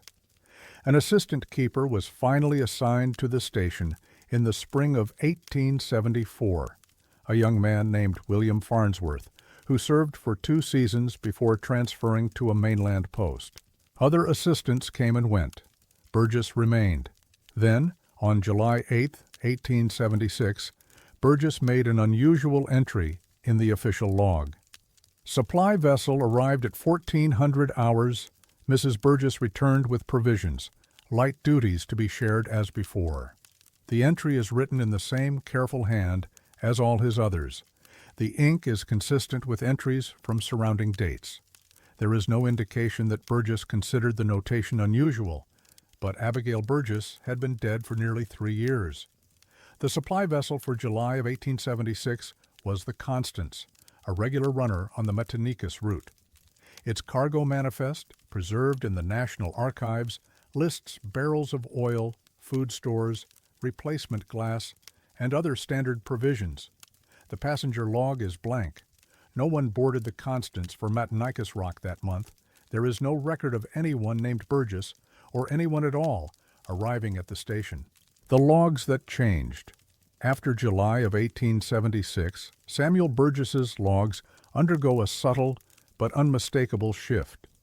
Where previously he had written in the first-person singular, "I trimmed the wicks," "I observed a vessel passing east," his entries now frequently employ the first-person plural. "We cleaned the lens of the North Tower."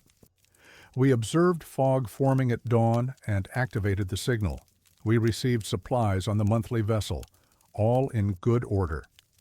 The assistant keeper during this period was a man named Ezra Holt, and it would be reasonable to assume that "we" referred to Burgess and Holt working together. But Holt kept his own log, as was required of assistant keepers, and his entries make clear that many of the tasks Burgess attributed to "we" were performed by Burgess alone. "Mr. Burgess tended both towers last night while I was ill with fever," Holt wrote on August 19, 1876. On the same date, Burgess's log reads, "We maintained the lights through a difficult night, all functioning well." Holt served at Matinicus Rock until 1879. In a letter to his brother, written shortly before his departure, he mentioned Burgess only briefly. "The head keeper is a peculiar man, but a diligent one. He speaks sometimes as if there is someone else here, though we are only 2. I do not ask about it. He does his work. I do mine." Holt never elaborated on this observation. He died in 1893, and his personal papers contain no further mention of Matinicus Rock. The years of silence. Samuel Burgess remained at Matinicus Rock until 1888, when he retired at the age of 51. His later logs continue the pattern established after 1876. Careful, professional, and written in the plural. He never again mentioned his wife by name. The July 1876 entry recording her return stands alone, a single reference surrounded by years of silence. Lighthouse Service inspectors visited the station regularly during Burgess's tenure. Their reports described the lights as well-maintained, the equipment in good order, the keeper as competent and reliable. None of the inspection reports mention anything unusual about Burgess or his behavior. Only one inspector, a man named Conrad Haverly, left a personal note that might be relevant. In the margin of his 1881 inspection form, Haverly wrote, "Keeper in good health, appears content, speaks of his duties as shared, though no wife or family present, did not inquire further." The note was not included in the official report. Upon his retirement, Burgess moved to Rockland, where he lived quietly until his death in 1904. He never remarried. He never spoke publicly about his years on Matinicus Rock. His personal papers, if he kept any, have never been found. His only known statement about his time at the lighthouse comes from a brief interview conducted by a Rockland newspaper in 1892 on the occasion of his 25th anniversary of joining the lighthouse service. "The work suited me," Burgess said. "I was never truly alone out there." The reporter did not ask him to elaborate. What the Rock remembers. Matinicus Rock Light Station was automated in 1983. The keepers' houses were eventually removed, and the twin towers, later reduced to a single tower, now operate without human presence. The Rock is home only to seabirds, including one of the largest puffin colonies in the United States. Researchers and wildlife biologists who visit the island have occasionally reported unusual experiences, though these accounts are anecdotal and rarely documented formally. Dr. Christine Vogt, an ornithologist who spent 3 weeks on Matinicus Rock in 2007, mentioned the phenomenon in a personal blog post that she later deleted. "There's a feeling on the rock that's hard to describe," she wrote. "Not threatening, just occupied, as if someone else is there just out of sight. I'd hear footsteps sometimes in the early morning, when I knew I was the only person on the island. I told myself it was the birds, or the wind, or my imagination. But it sounded like someone walking, someone checking on things." She added, "I read about the keepers who lived here, how isolated they were, how they sometimes went strange from the loneliness. I understand now why some of them invented company." But Burgess did not invent his wife. She was real. She lived with him on the rock for 5 years. She helped him tend the light. She died in Rockland, far from the place they had shared. And then, according to his own careful handwriting, she came back. The light they kept together. The final entry in Samuel Burgess's service log, dated March 15, 1888, reads as follows: "Clear skies, calm seas, lights functioning normally. We leave the station in good order for our successors. 20 years of faithful service. We are content." Below this entry, in the same hand but slightly smaller, as if added as an afterthought, are 2 more words: "She stayed." No explanation follows. No context is given. The next page of the log is blank, and the next keeper's entries begin a month later. The Lighthouse Service archives contain no mention of these words. The log itself is held at the National Archives in Waltham, Massachusetts, where it has been examined by several researchers over the years. Most have dismissed the final notation as a personal sentiment, a reference to the rock itself, perhaps, or to the memory of his wife. But others are not so certain. He wrote "she," noted maritime historian Eileen Callahan in a 2014 lecture at the Maine Maritime Museum. Not it, not the light, she. And he wrote it at the end of 20 years, as if summing up everything that mattered. Callahan paused. "I don't believe in ghosts, but I believe Samuel Burgess did, or at least he believed in something. Something that kept him company for 12 years after his wife died. Something that helped him tend the light. Something that stayed with him out there on the rock when no one else would." Matinicus Rock Light Station remains an active aid to navigation, maintained by the United States Coast Guard. The keepers' dwellings were removed in the 1980s. Samuel Burgess's service logs are preserved in the National Archives, Northeast Region. Abigail Burgess died on December 2, 1873. Samuel Burgess recorded her arrival on July 8, 1876. His logs refer to "we" for the next 12 years. He never explained, he never had to. She stayed.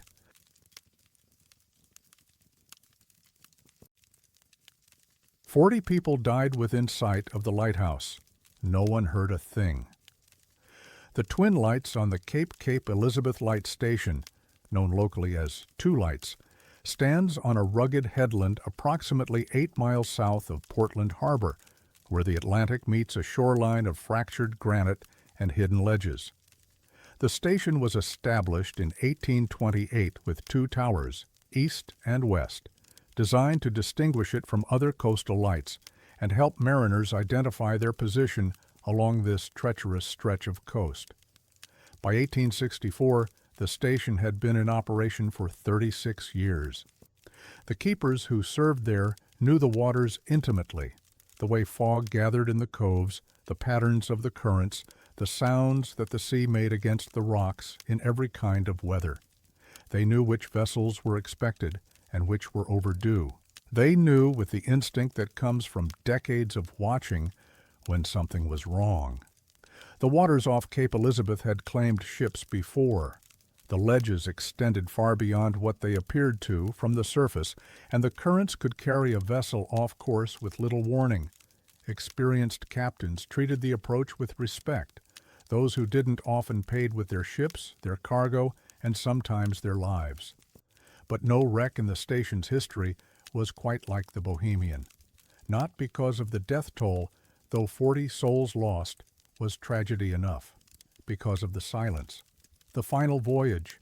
The Bohemian was a British steamship of the Allen Line, making regular passages between Liverpool and Portland.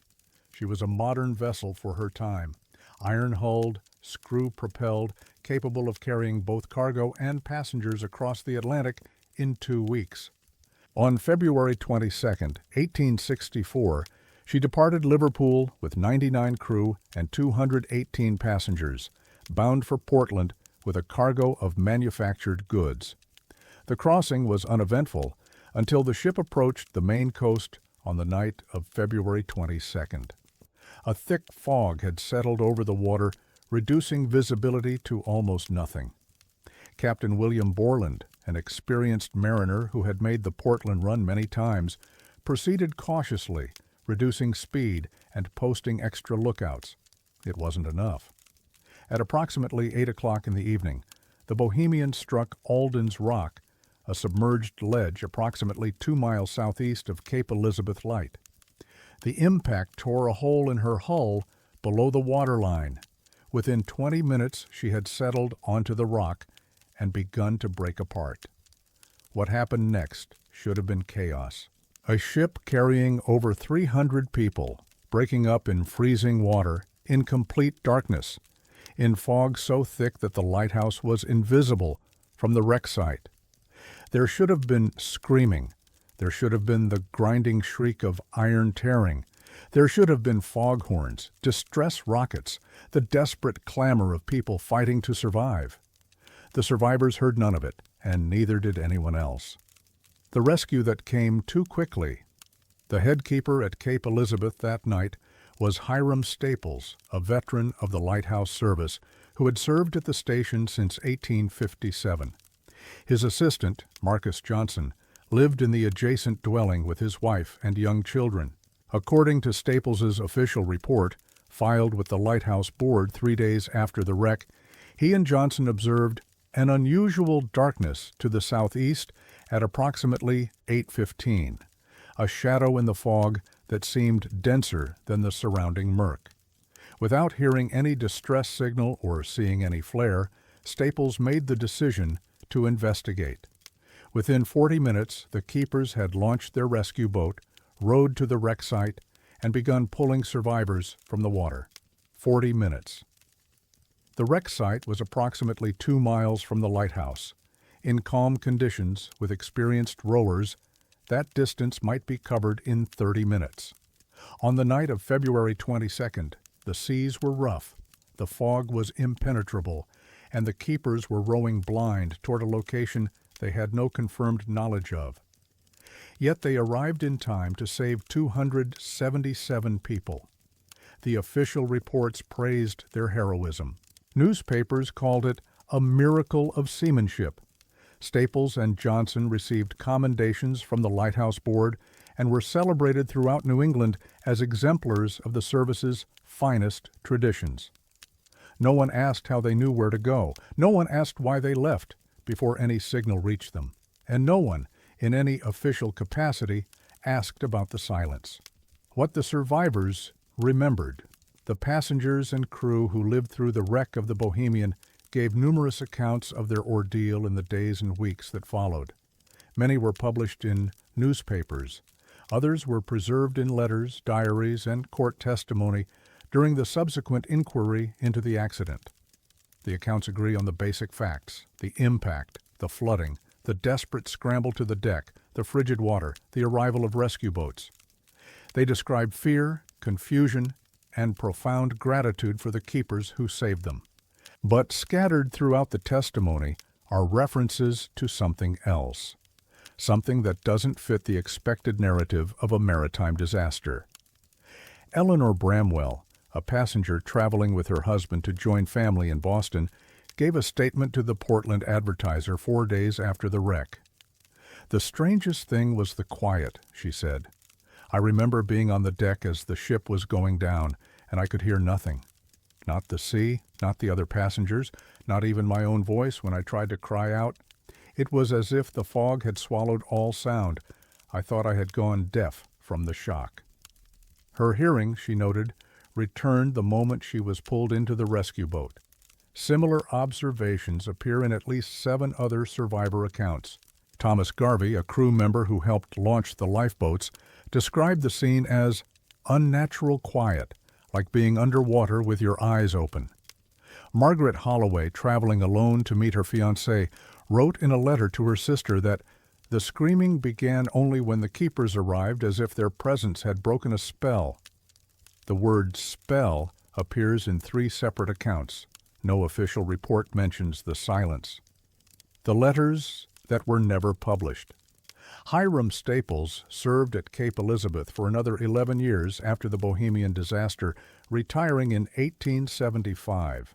He gave no interviews about the wreck and declined requests to participate in anniversary commemorations. His official logs from the period are terse and professional, offering no personal reflections on the rescue. But Staples maintained a correspondence with his brother, Ezekiel, a minister in Bangor. These letters, donated to the Maine Historical Society by Ezekiel's descendants in 1938, offer a different perspective on the events of February 22nd. In a letter dated March 1st, 1864, Staples wrote, "You asked how we knew to launch when we did. I cannot answer satisfactorily. I only know that I looked out into the fog and saw darkness where there should have been darkness, and yet this darkness was different, deeper. It pulled at my attention. Marcus felt it too. We did not speak of what it might mean. We simply went." A second letter, dated March 15th, is more explicit. The survivors speak of silence, and I must confess we experienced the same. As we rowed toward the wreck, the fog thickened until I could not see Marcus at the other oar, and in that blindness there was no sound, not the waves, not our own breathing, nothing. We rowed in a void until, quite suddenly, we emerged into the wreck site and the world returned. The cries of the drowning filled my ears so completely that I thought I might lose my senses. But before that moment, before we arrived, there was nothing. As if the disaster was occurring in some separate place, sealed away from the natural world. Staples added a final observation. "I do not know what made that silence. I do not wish to know. I only know that 40 souls were lost within it, and I cannot escape the feeling that the number would have been far greater had we not been moved to act when we did. Someone, something, wanted us there. Of this I am certain. The silence was not absence. It was waiting." The official record. The inquiry into the loss of the Bohemian concluded in April of 1864. The report blamed the disaster on navigational error compounded by poor visibility and praised the rescue efforts of the Cape Elizabeth keepers. No charges were filed. The Allen Line paid compensation to the families of the deceased. The report runs to 47 pages. It includes testimony from 32 witnesses, detailed descriptions of the ship's final hours, and technical analysis of the ledge that caused the wreck. It does not mention silence, not once. The survivor accounts referencing the phenomenon were either not submitted as evidence or were edited before inclusion in the final document. The letters of Hiram Staples were, of course, private correspondence, unavailable to the inquiry. The newspapers that published Eleanor Bramwell's statement moved on to other stories within weeks. The silence was noted, and then it was forgotten. Or rather, it was allowed to be forgotten. Maritime historian Dr. Caroline Proctor, who studied the Bohemian disaster for a 2012 book on 19th century shipwrecks, found the omission troubling. The inquiry was thorough in every other respect, she said in an interview. They documented wave heights, fog density, water temperature. They interviewed survivors about the smallest details. But the consistent reports of anomalous silence, which appear in multiple independent accounts, are simply absent from the official record. It's as if someone made a deliberate decision not to pursue that line of inquiry. When asked why such a decision might have been made, Proctor hesitated. "I don't know, but I can speculate. The Lighthouse Service depended on public trust. So did the Allen Line. A rational explanation for the wreck, navigational error, bad luck, was manageable. An irrational one was not. Silence that swallows sound. Keepers who move toward a disaster before any signal is given. These things don't fit into official reports, so they were left out." She paused. The question is whether leaving them out made them less true. What the rocks remember. Alden's Rock is still there, 2 miles southeast of Cape Elizabeth, unmarked and invisible except at the lowest tides. Modern vessels give it wide berth, guided by GPS and electronic charts that render such hazards trivial to avoid. The two-light station was decommissioned as a dual light in 1924 when the western tower was taken out of service. The eastern tower remains active, its automated beacon sweeping the Atlantic every 15 seconds. The keeper's house is now a private residence. The grounds are open to the public, offering views of the very waters where the Bohemian went down. On calm evenings, visitors sometimes stand at the cliff's edge and look out toward the wreck site. There's nothing to see. The ship was salvaged for scrap within months of the disaster, and the bones of her hull have long since been scattered by storms and tides. But locals who grew up in Cape Elizabeth tell stories. They say that on foggy nights, when conditions are right, the waters off Alden's Rock go quiet. Not just calm, quiet. The waves seem to pause. The gulls stop calling. Even the lighthouse beam sweeping overhead seems to make no sound as it passes. And in that silence, if you listen carefully, you can hear something else. Not voices, not the sea, something waiting. The wreck of the Bohemian remains one of the deadliest maritime disasters in Maine history. The official inquiry records are preserved in the National Archives. The private letters of Hiram Staples are held by the Maine Historical Society and have never been fully published. 40 passengers died that night. 277 survived. No one has explained the silence. No one has explained how the keepers knew. The lighthouse still stands. The rock still waits. And on certain nights, the fog still falls. Listen carefully. You won't hear anything at all.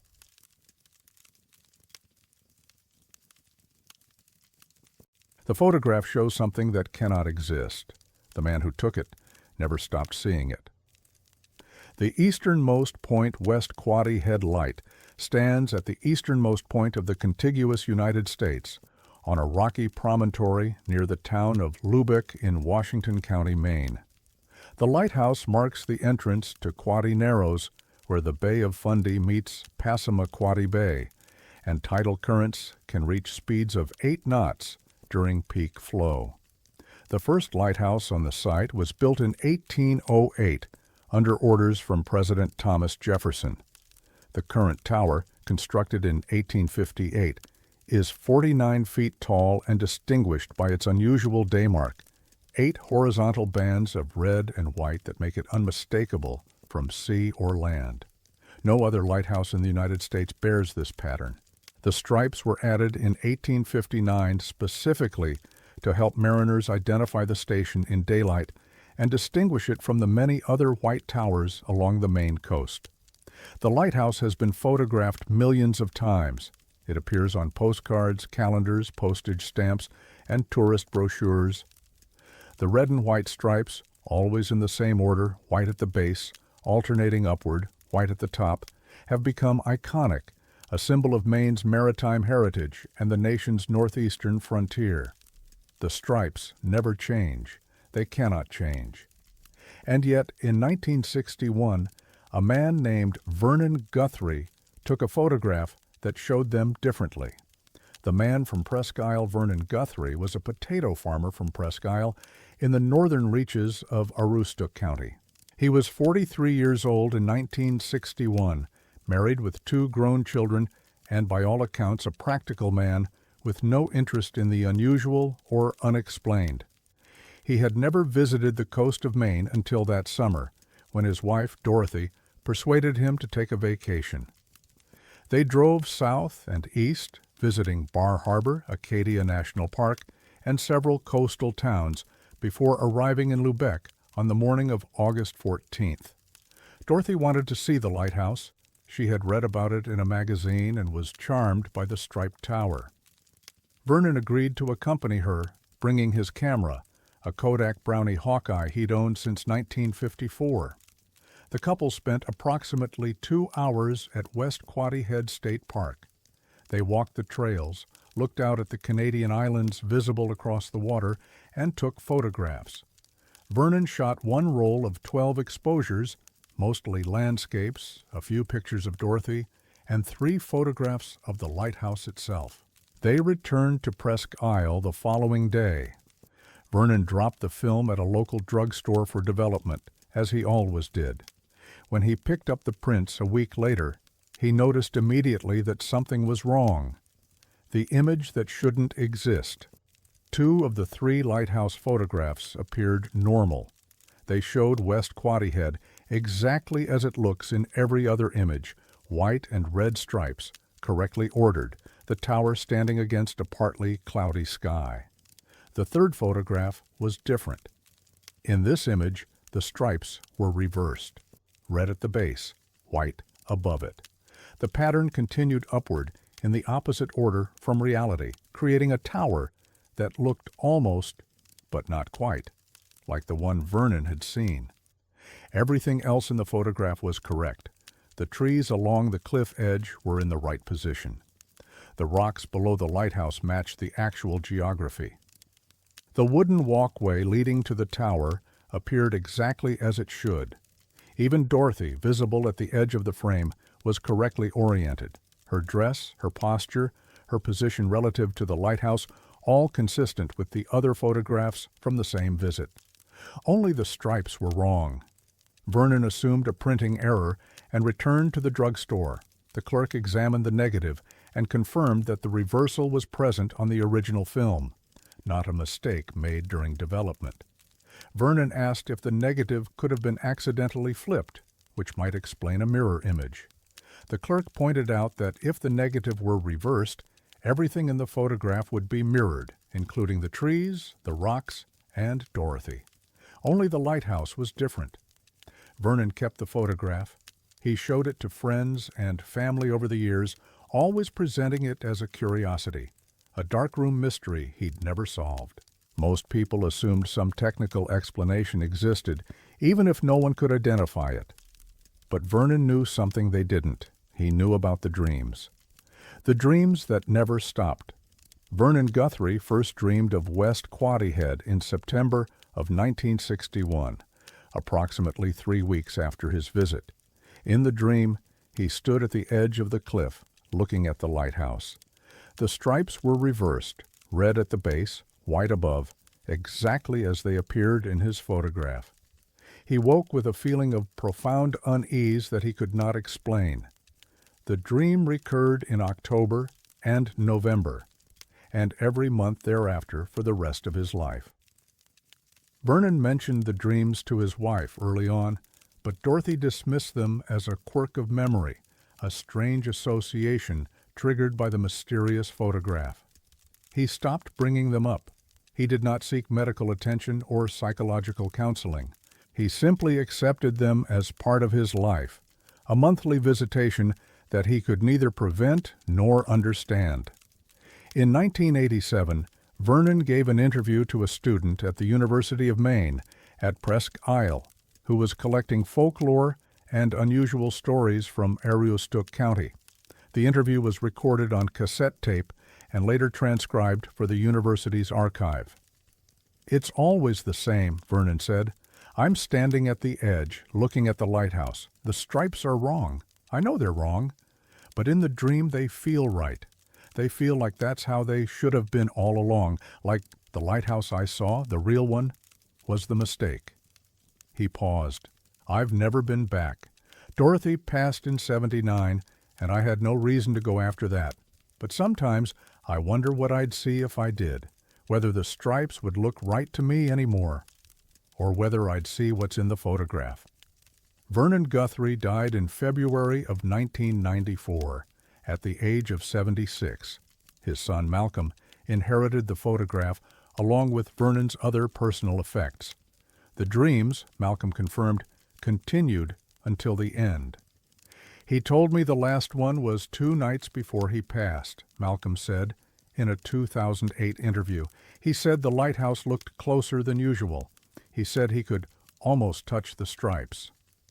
The analysis that explained nothing. In 2002, Malcolm Guthrie allowed the photograph to be examined by Dr. Elaine Prescott, a specialist in photographic authentication at the Northeast Document Conservation Center in Andover, Massachusetts. Malcolm had grown increasingly curious about the image since his father's death and wanted a definitive answer about its origin. Dr. Prescott's analysis was thorough.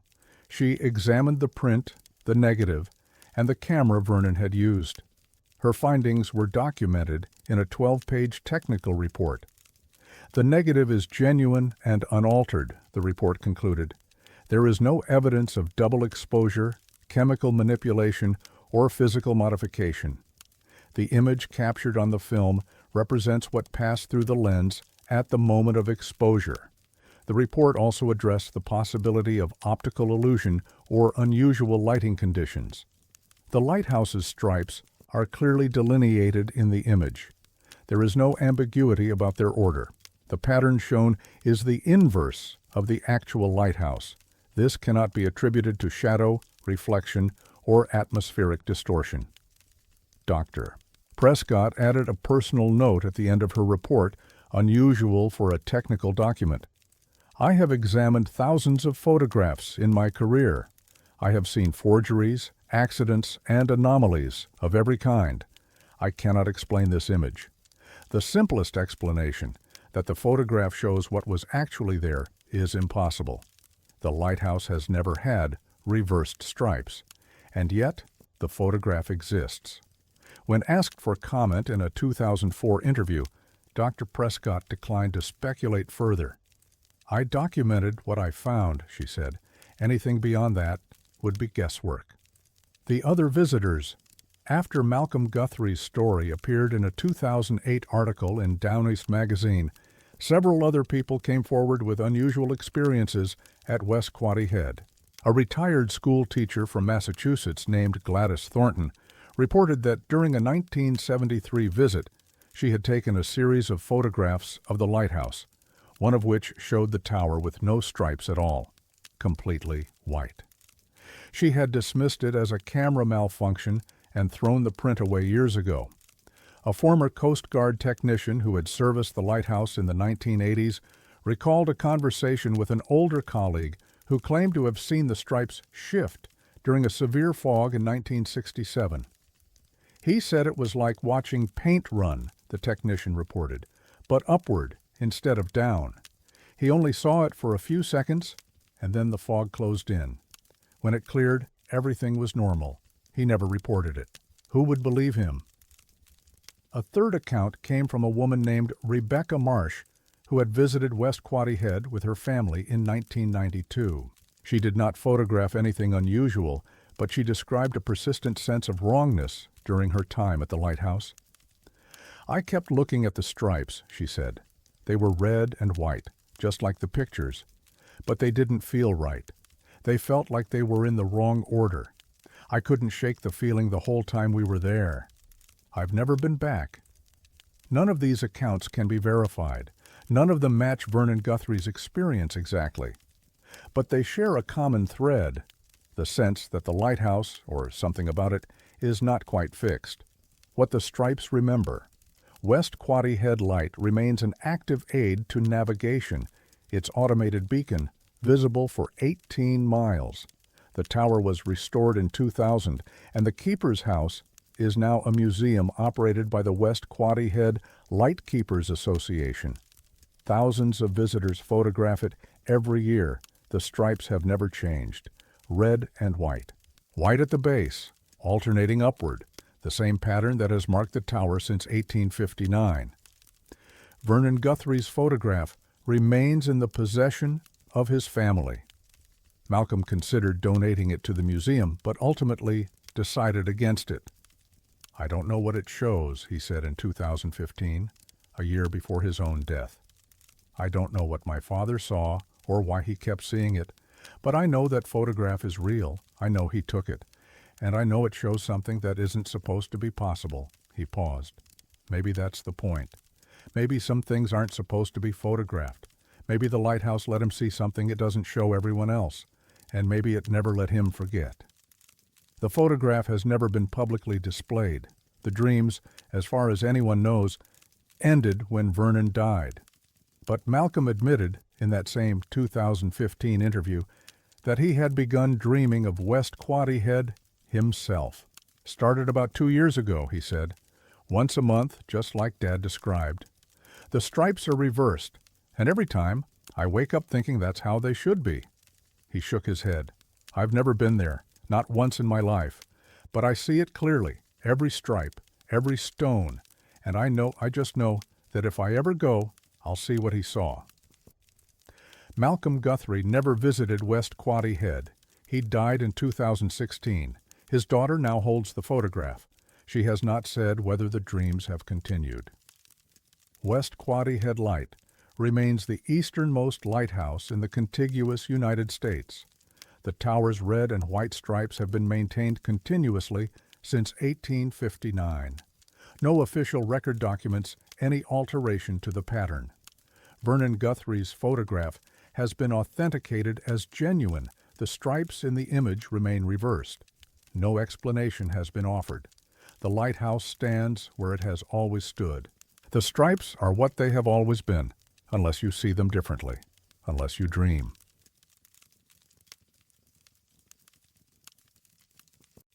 Seven nights, 7 identical entries. The same boy standing where no boy should have been. The island 10 miles out. Monhegan Island rises from the Gulf of Maine, approximately 10 miles south of Port Clyde, a solitary granite mass that has drawn artists, fishermen, and visitors for more than 4 centuries.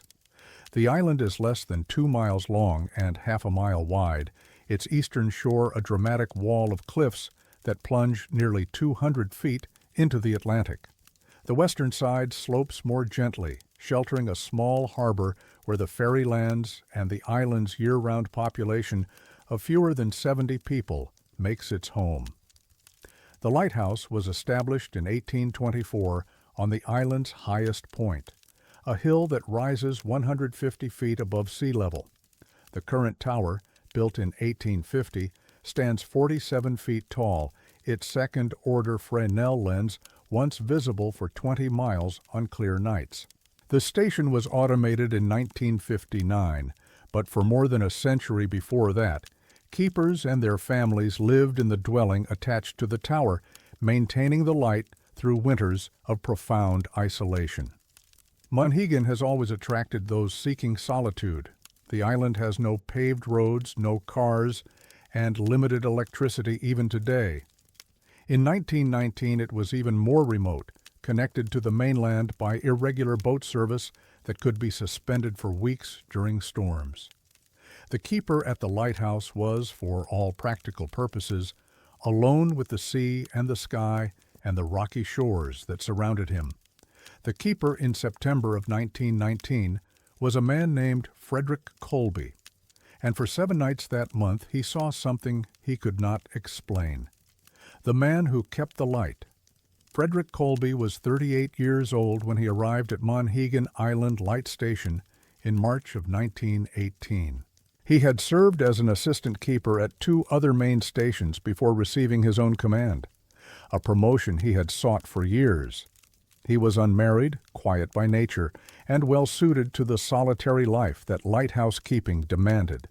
His service record, preserved in the National Archives, describes him as conscientious, reliable, and of sound temperament. His superiors noted his meticulous attention to duty and his clear, legible logbook entries. In an era when many keepers treated record-keeping as an afterthought, Colby's logs were models of precision. For the first 18 months of his posting, his entries followed a predictable pattern. He recorded weather conditions, visibility, passing vessels, maintenance performed, and any unusual occurrences. The entries were brief but thorough, rarely exceeding 3 or 4 lines, always written in the same careful hand. Then came September of 1919. The entries from September 1st through 3rd are unremarkable. Clear weather, moderate seas, a few fishing boats visible in the distance, the lighthouse functioning normally. On September 4th, the pattern changed. The entry that would not change. The logbook entry for September 4th, 1919 reads as follows: "Clear skies, no vessels. The boy stood at the rocks again." The entry for September 5th is identical, word for word, letter for letter. "Clear skies, no vessels. The boy stood at the rocks again." September 6th, the same. September 7th, 8th, 9th, 10th, the same entry, repeated without variation. On September 11th, Colby wrote the words one final time. The following day, September 12th, his entry returned to normal. Partly cloudy, wind from the southwest, 2 vessels passed eastbound. No mention of the boy, no explanation for the previous 7 entries, no indication that anything unusual had occurred.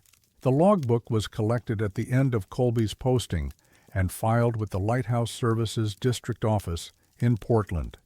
It remained there, unexamined, for more than 40 years. The discovery. In 1963, a graduate student named Harold Ainsworth was conducting research at the National Archives for a dissertation on lighthouse administration in New England. His work required reviewing hundreds of logbooks from Maine stations, cataloging maintenance records, and supply requests. When Ainsworth reached the Monhegan Island logs from 1919, he noticed the repeated entries immediately. He assumed at first that it was a copying error. Perhaps Colby had accidentally transcribed the same entry multiple times, or the pages had somehow been duplicated. But the entries were not copies. Each was written individually on its own dated page in ink that showed the subtle variations of separate writing sessions. The handwriting was consistent with Colby's other entries. The ink matched his usual supply. There was no indication of alteration, erasure, or overwriting. Ainsworth noted the anomaly in his dissertation, but did not pursue it. The repeated entries were curious, but seemed irrelevant to his administrative focus. 20 years later, in 1983, a local historian named Vivian Fletcher came across Ainsworth's footnote while researching Monhegan Island's history. Intrigued, she obtained copies of the logbook pages and began investigating. Her first question was simple: who was the boy? the boy who wasn't there. Fletcher's research was thorough. She examined census records, school enrollment documents, birth and death certificates, and church registers for Monhegan Island and the surrounding mainland communities. She interviewed elderly residents who had lived on the island in 1919 or whose parents had been there at the time. Her conclusion was unambiguous. No boy matching any reasonable description lived on Monhegan Island in September of 1919. The island's year-round population that year consisted of approximately 40 people, mostly fishing families. There were children among them, but the youngest male was 14 years old, hardly a boy by the standards of the era, and he was confined to bed with rheumatic fever throughout September. Summer visitors had departed by Labor Day, as they always did. The ferry records show no arrivals between September 1st and September 15th. No shipwrecks were reported in the vicinity. No missing children were documented anywhere in Knox or Lincoln counties during that period. If a boy had been standing at the rocks below the lighthouse for 7 consecutive nights, he had come from nowhere and left no trace. Fletcher attempted to locate Frederick Colby, hoping to interview him about the entries. She discovered that he had left the lighthouse service in 1920, less than a year after the incidents at Monhegan. He had returned to his hometown of Brunswick, Maine, where he lived quietly until his death in 1967. She was too late to speak with him directly, but she found someone who had. The question and the answer. In 1954, a journalist named Walter Hodges had written a series of articles for the Portland Press Herald about retired lighthouse keepers. One of his subjects was Frederick Colby, then 83 years old and living in a small house near the Androscoggin River. Hodges's notes from the interview, donated to the Maine Historical Society after his death, include several pages about Colby's time at Monhegan. Most of the material is unremarkable: descriptions of daily routine, memories of storms, reflections on the solitude of island life. But one passage stands out. Hodges had apparently asked Colby about the repeated log entries. His notes record Colby's response verbatim, "I wrote what I saw." Hodges pressed for details. What did the boy look like? How old was he? What was he doing at the rocks? Colby's answers were spare. Young, 8 or 9 perhaps, dark hair. He stood at the rocks on the eastern shore where the cliffs drop into the sea. He faced the water. He never turned around. Hodges asked if Colby had tried to approach the boy or speak to him. "I went down the first night. By the time I reached the rocks, he was gone. The second night, I watched from the tower. He was there for perhaps an hour, then simply was not. I stopped going down after that. I only watched." Hodges asked the obvious question: who was the boy? Colby's response, as recorded in the notes, was brief. "I don't know, but he was waiting for something, and I do not believe it ever came." Hodges asked one final question: why had Colby left the lighthouse service? The notes record only silence, followed by a single line. Subject declined to answer. Interview concluded. The rocks where he stood. The eastern shore of Monhegan Island is one of the most dramatic landscapes on the Atlantic coast.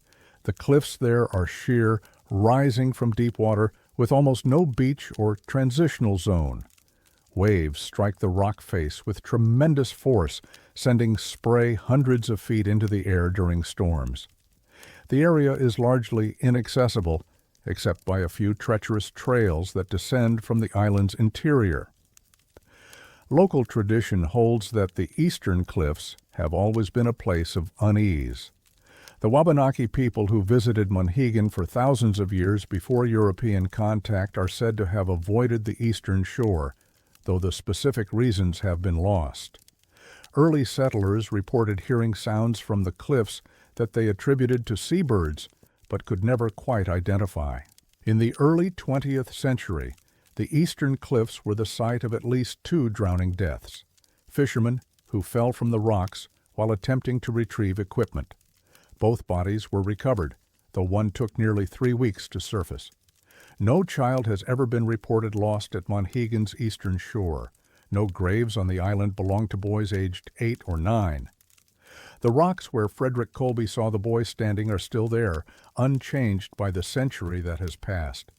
Visitors to Monhegan can walk the trails that lead to the eastern cliffs and look down at the spot where the keeper watched for 7 nights. Some say the view is beautiful. Others say it feels like waiting. What the logbook holds. The original logbook from Monhegan Island Light Station, including the entries from September 1919, is preserved in the National Archives facility in Waltham, Massachusetts. Researchers can request access, though the volume is fragile and handling is restricted. The 7 repeated entries remain exactly as Frederick Colby wrote them. The ink has faded slightly, but is still legible. The handwriting is steady, unhurried, consistent with a man recording simple facts rather than experiencing distress. Clear skies, no vessels. The boy stood at the rocks again.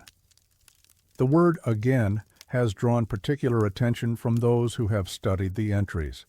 It implies that Colby had seen the boy before September 4th, yet no earlier entry mentions him. The logbook pages from late August and early September contain no reference to any figure at the rocks. Either Colby witnessed something before the 4th that he chose not to record, or the word "again" refers to something else entirely.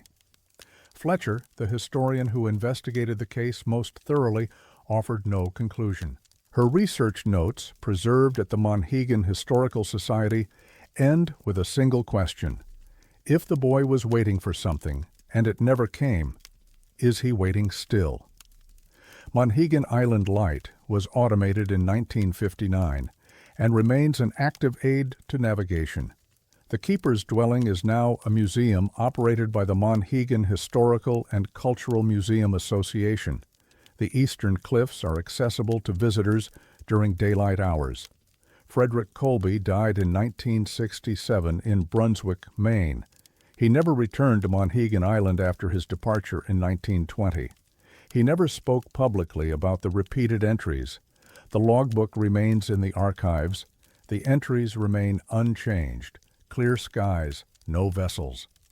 The boy stood at the rocks again, 7 nights. The same words, the same boy, still waiting.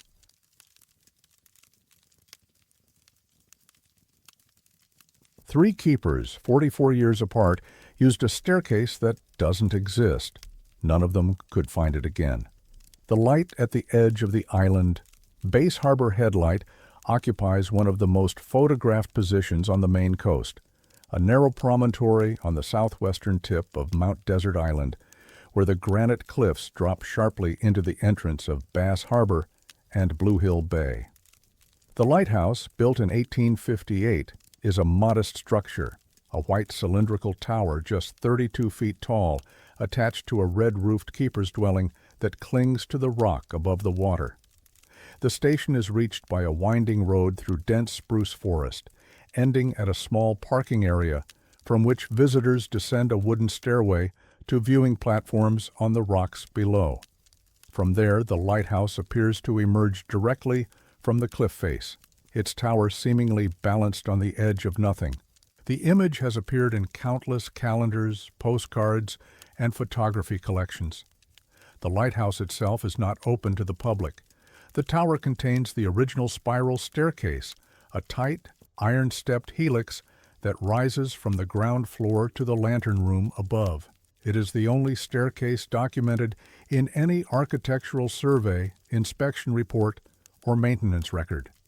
And yet, 3 keepers have described another. The first account, 1927. The earliest known reference to a second staircase appears in a letter written by Clarence Dunton, who served as keeper at Bass Harbor Head from 1924 to 1929. The letter, dated November of 1927, was sent to his brother in Ellsworth and is now held in the collection of the Mount Desert Island Historical Society. Dunton's letter describes an incident from earlier that month.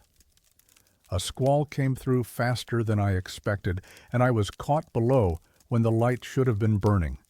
I ran for the tower, but the main stairs were blocked. A ceiling beam had cracked and dropped debris across the passage. I thought I would miss the lighting, which would have been a serious mark against my record. But then I saw another way up. A narrow staircase, stone steps, against the eastern wall where I had never noticed a door before. I took it without thinking. It brought me directly to the lantern room. I lit the lamp with minutes to spare. The letter continues. The next morning, I went to examine the stairs I had used. I could not find them. The eastern wall is solid. There is no door. My wife says I must have been confused in the dark, but I know what I climbed. The steps were worn smooth, as if from many years of use. They were real. Dunton served 2 more years at Bass Harbor Head without incident. He never mentioned the second staircase in his official logs, and he never found it again. The second account, 1954. 27 years later, a second keeper reported a similar experience. Arthur Westcott served at Bass Harbor Head from 1952 to 1956. In 1954, he was interviewed by a journalist from the Bar Harbor Times for a feature on local lighthouses. The interview, published in August of that year, focused primarily on the daily routines of lighthouse keeping and the challenges of maintaining the station. Near the end of the article, however, Westcott mentioned something unusual. There was one night, maybe 2 years back, when I had a close call. Storm took out the power to the dwelling, and I needed to get to the tower quick. I remember running through the dark, feeling my way along the walls. I found a staircase I'd never used before, narrower than the main one, tucked behind what I thought was a storage closet. I climbed it and came out in the lantern room. Saved me 5 minutes, maybe more. The journalist asked Westcott to show him the staircase.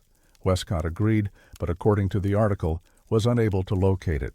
He searched for several minutes, the journalist wrote, opening closet doors and examining the walls of the tower's ground floor. He seemed genuinely puzzled. It was right here, he said, indicating a section of wall that appeared solid and unbroken. I'd swear to it. The article treated the incident as a curiosity, perhaps a trick of memory or a moment of confusion during a stressful night. Westcott did not publicly discuss the staircase again. The third account, 1971. The final documented account comes from Bernard Oakes, the last civilian keeper to serve at Bass Harbor Head before the station was automated in 1974. Oakes kept the light from 1968 until automation, and his service records are preserved in the National Archives. In 1971, Oakes submitted a maintenance request that included an unusual notation. The request, filed in March, asked for inspection and repair of secondary staircase, eastern section of tower. The district inspector who received the request noted in his response that no secondary staircase existed at Bass Harbor Head. He asked Oakes to clarify. Oakes's reply, preserved in the same file, is brief.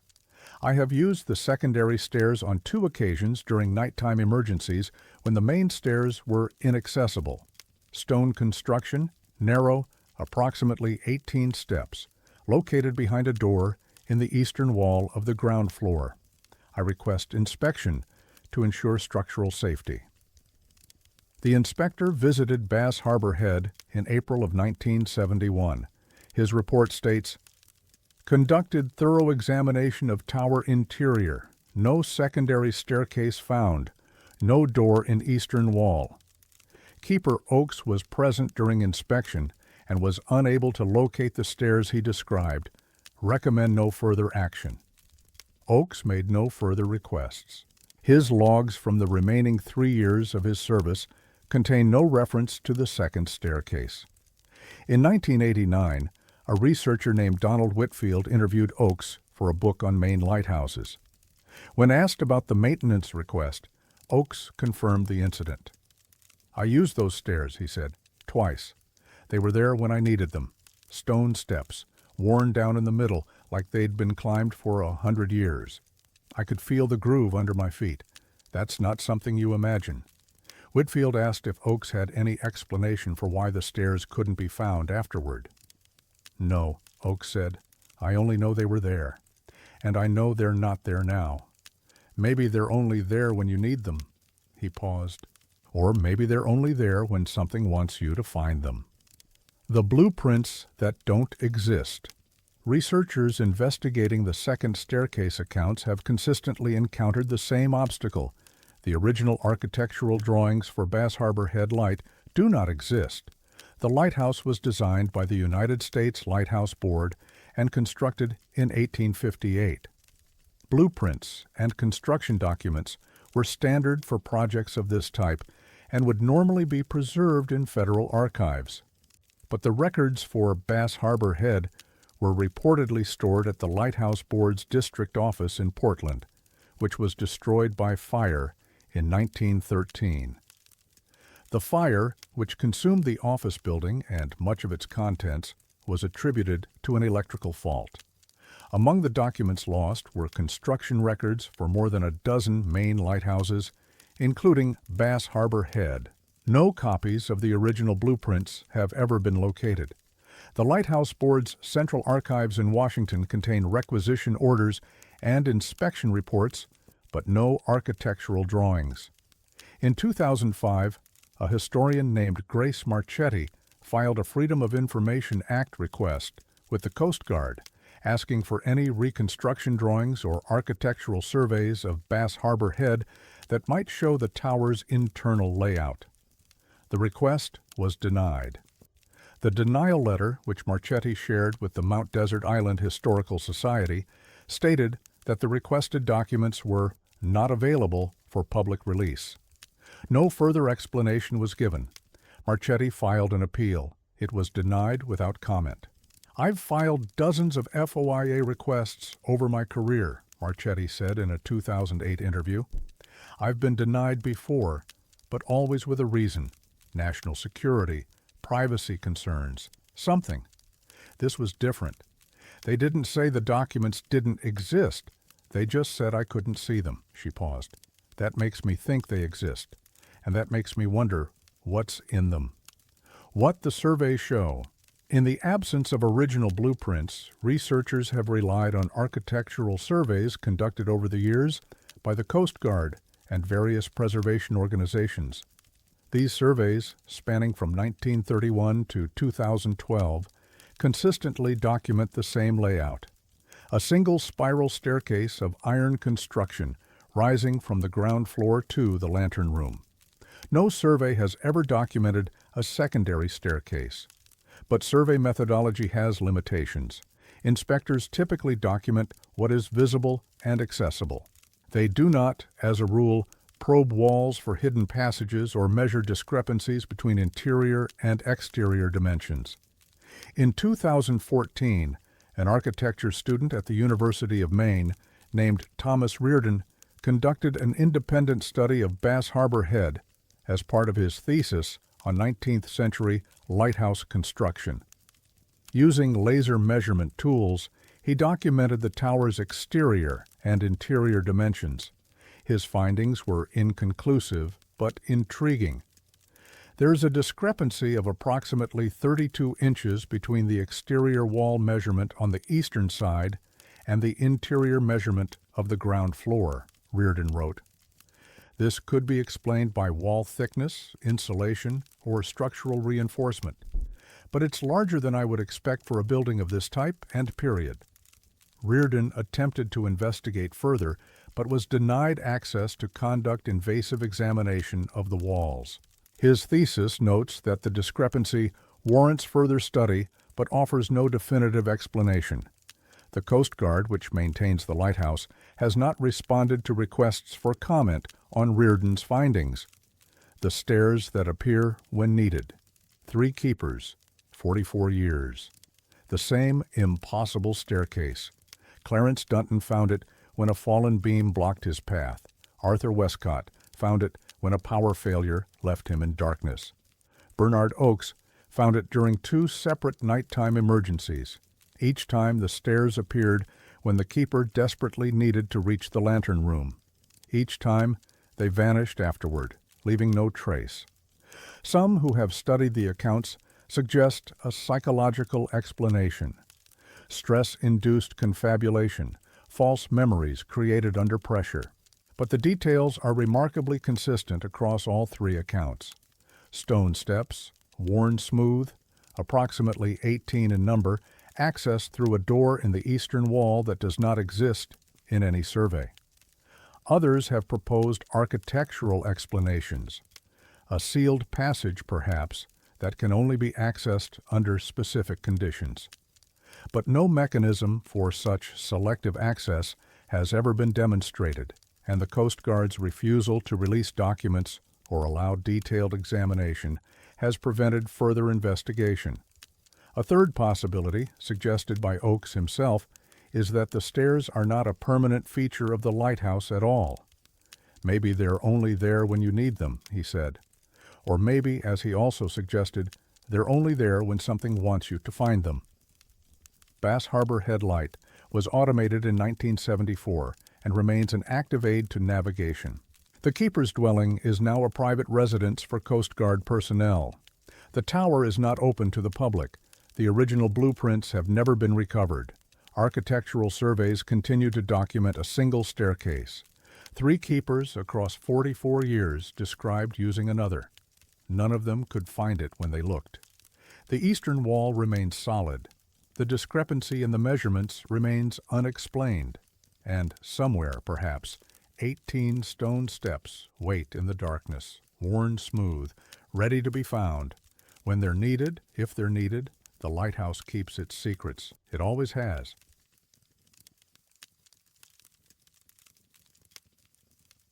The light was built to guide ships home. That night, it turned to face the town instead. The harbor that holds history. Castine occupies a narrow peninsula at the confluence of the Penobscot River and Penobscot Bay, a strategic position that has made it one of the most contested pieces of land in American history.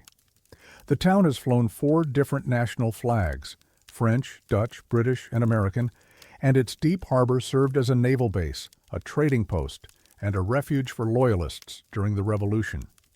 Dice Head Light was established in 1829 at the tip of the peninsula, marking the eastern entrance to the harbor. The original tower was replaced in 1858 by a modest white structure just 31 feet tall, its light visible for 12 miles in clear conditions. For more than a century, the lighthouse guided vessels through the tricky currents and shifting sandbars that made the Castine approach challenging for even experienced mariners.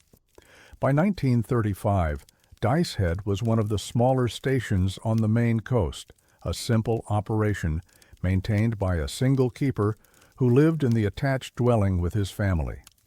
The light was a 4th-order Fresnel lens, rotating on a clockwork mechanism to produce a characteristic flash every 6 seconds. It faced seaward, as all harbor lights do, casting its beam across the water where ships needed guidance. It had faced seaward for 77 years, until the night it didn't.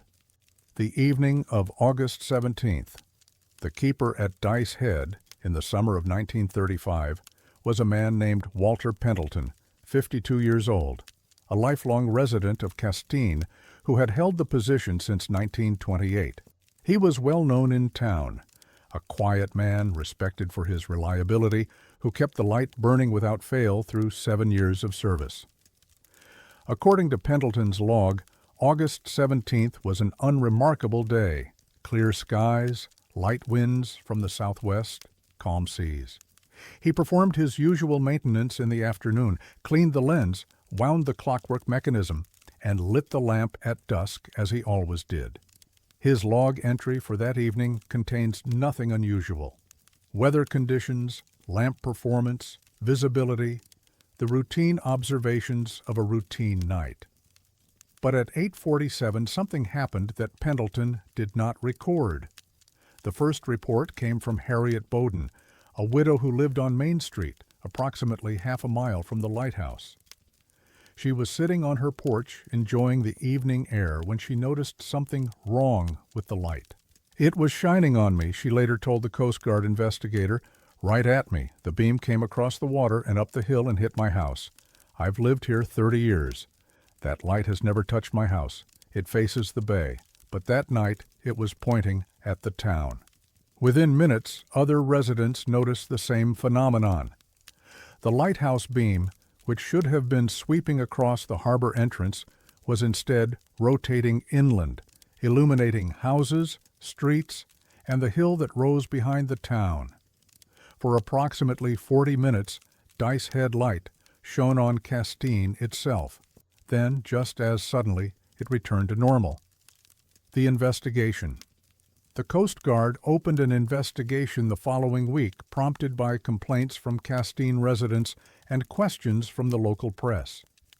Lieutenant Commander Edward Gilroy, a district inspector based in Rockland, traveled to Castine on August 25th to examine the lighthouse and interview witnesses.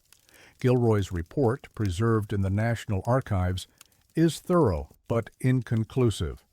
He examined the lighthouse mechanism in detail. The rotating apparatus was functioning normally. The mounting was secure. The lens showed no signs of damage or misalignment. He tested the clockwork mechanism and found it operating within specifications. "There is no mechanical explanation for the reported phenomenon," Gilroy wrote. "The light assembly is fixed in position. It cannot be rotated manually without disassembling the mounting bracket, which shows no evidence of tampering. The keeper's log contains no mention of any adjustment or malfunction." Gilroy interviewed Walter Pendleton, who denied any knowledge of the incident. He states that he was in the dwelling during the time in question and did not observe any unusual behavior from the light, Gilroy's report notes. He expresses surprise at the reports and maintains that the light functioned normally throughout the evening. Gilroy found Pendleton credible, but noted a discrepancy. The keeper's log showed an entry timed at 9:15, during the period when the light was allegedly turned inland. If Pendleton had been monitoring the light, as the entry suggested, he should have noticed something wrong. When Gilroy raised this point, Pendleton had no explanation. "He seemed genuinely confused," Gilroy wrote. He stated that he wrote the entry at 9:15 and observed nothing unusual. He could not account for the witnesses' reports. The investigation concluded with no finding of fault or cause. Gilroy recommended continued monitoring, but no further action. The wreck of the Clara Marie. On the morning of August 18th, the day after the light turned inward, a fishing vessel was reported overdue at Castine Harbor. The Clara Marie, a 38-foot dragger captained by Hiram Wardwell, had departed 2 days earlier for the offshore fishing grounds. She was expected back by dawn on the 18th. She never arrived. A search was launched that afternoon. Coast Guard cutters and local boats scoured the waters between Castine and Matanicus Rock. On August 19th, wreckage was found approximately 12 miles southeast of Dice Head. Shattered planking, a section of mast, and several personal effects identified as belonging to the Clara Marie's crew. No survivors were found. No bodies were recovered.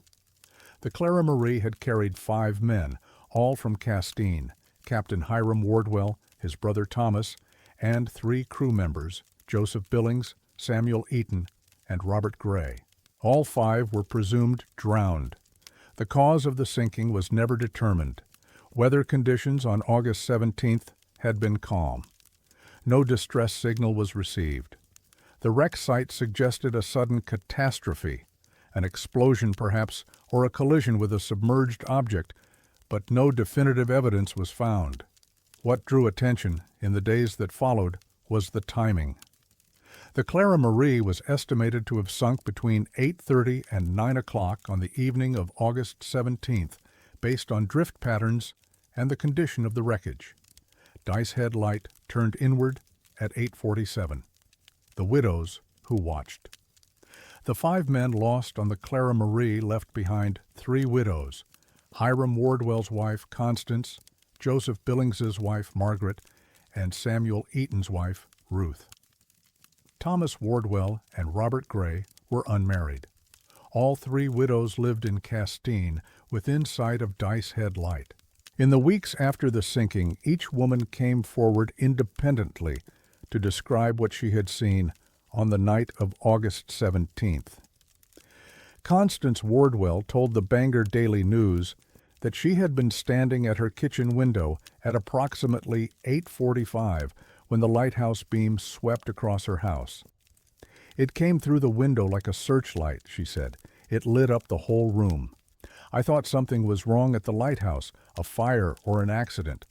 I watched it for a long time. It kept sweeping past, over and over. And I had the strangest feeling, like it was looking for something, or looking at me." Margaret Billings reported a similar experience. She had been putting her children to bed when the light entered the room, startling the youngest. "My daughter asked why the lighthouse was shining on us," she said. "I didn't know what to tell her. I watched it for maybe half an hour. It felt wrong, like a warning, but I didn't know what it was warning about." Ruth Eaton's account was the most disturbing. She had been sitting alone in her parlor, reading, when the beam first touched her window. "I knew," she said. "The moment I saw that light in my house, I knew Samuel wasn't coming home. I can't explain it, but I knew." She paused. "The light was telling me. That's what it felt like." The lighthouse was telling the town what had happened before anyone else knew. What the keeper remembered: Walter Pendleton remained at Dice Head until 1939, when the station was decommissioned and the light was moved to a nearby structure. He never spoke publicly about the night of August 17th. But in 1951, 2 years before his death, Pendleton wrote a letter to his nephew, David Pendleton, who had asked about the family's history at the lighthouse. The letter, now held in a private collection, contains a single paragraph about that night. "You asked about the night the light turned. I have never spoken of this, and I ask you to keep my confidence until I am gone. I did not see the light change direction, but I felt something in the tower that evening around 9 o'clock, a heaviness like the air before a thunderstorm, and I heard a sound from the lens, not mechanical, not the usual hum, more like a breath, a long, slow exhale. When I went to check, everything was normal. The light was facing the sea, but I knew something had happened. I knew it the way you know when someone is standing behind you in an empty room. I didn't report it. What would I have said, and who would have believed me?" The letter concludes, "5 men died that night, 12 miles from where I stood. The light knew before any of us did. I believe it was trying to tell us. I believe it was pointing at the homes of the men who were already gone. Don't ask me how a lighthouse can know such things. I only know what I felt. And I know the light turned inward, whether anyone believes me or not." The light that looks both ways, Dice Head Light, was decommissioned in 1937, its function transferred to a skeletal tower nearby. The original lighthouse was sold into private ownership and has served as a residence since 1956. The tower still stands, its empty lantern room visible from the harbor. Visitors to Castine can walk the shore road past the old lighthouse, looking up at the windows where the Fresnel lens once rotated. The view from that point encompasses both the bay and the town, the two directions the light was built to serve, and the one direction it was never supposed to face. The Clara Marie has never been found. The wreckage recovered in 1935 was inconclusive, and no subsequent search has located the hull. The 5 men aboard her remain lost, their final resting place unknown. But their names are carved on a memorial in Castine's town cemetery, a granite stone erected in 1936 by the families and friends of the lost crew. The memorial faces east toward the sea and toward Dice Head. Some say that on the anniversary of the sinking, the memorial catches the light in a particular way, a trick of the angle, the position of the sun, nothing more. Others say it's something else, a light that still remembers, a light that still looks inward, a light that knew before anyone else what the sea had taken. Dice Head Light was decommissioned in 1937, and is now a private residence. The original Fresnel lens was removed, and its current location is unknown. The Coast Guard investigation file remains in the National Archives marked "No Finding, Case Closed." The Clara Marie and her crew of 5 were never recovered. The widows lived out their lives in Castine. They never forgot the night the light turned to face them, and they never stopped believing it was trying to tell them something. The lighthouse still stands on Dice Head. It faces the sea now, as it always did. But the windows on the landward side remain, and sometimes the people of Castine still look up, wondering if, on some night yet to come, the light might turn again, and what it might be trying to say.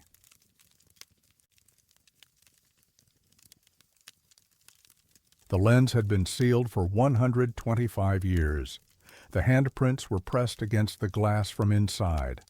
The light at the mouth of the river Whitehead Island lies at the entrance to the Muscle Ridge Channel, a critical passage connecting the open Atlantic to the harbors of Rockland, Thomaston, and the western reaches of Penobscot Bay.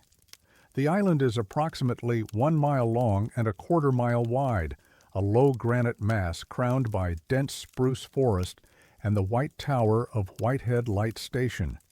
The lighthouse was established in 1803, one of the earliest on the Maine coast, built to guide the growing traffic of lime schooners and cargo vessels serving the prosperous quarry towns to the north.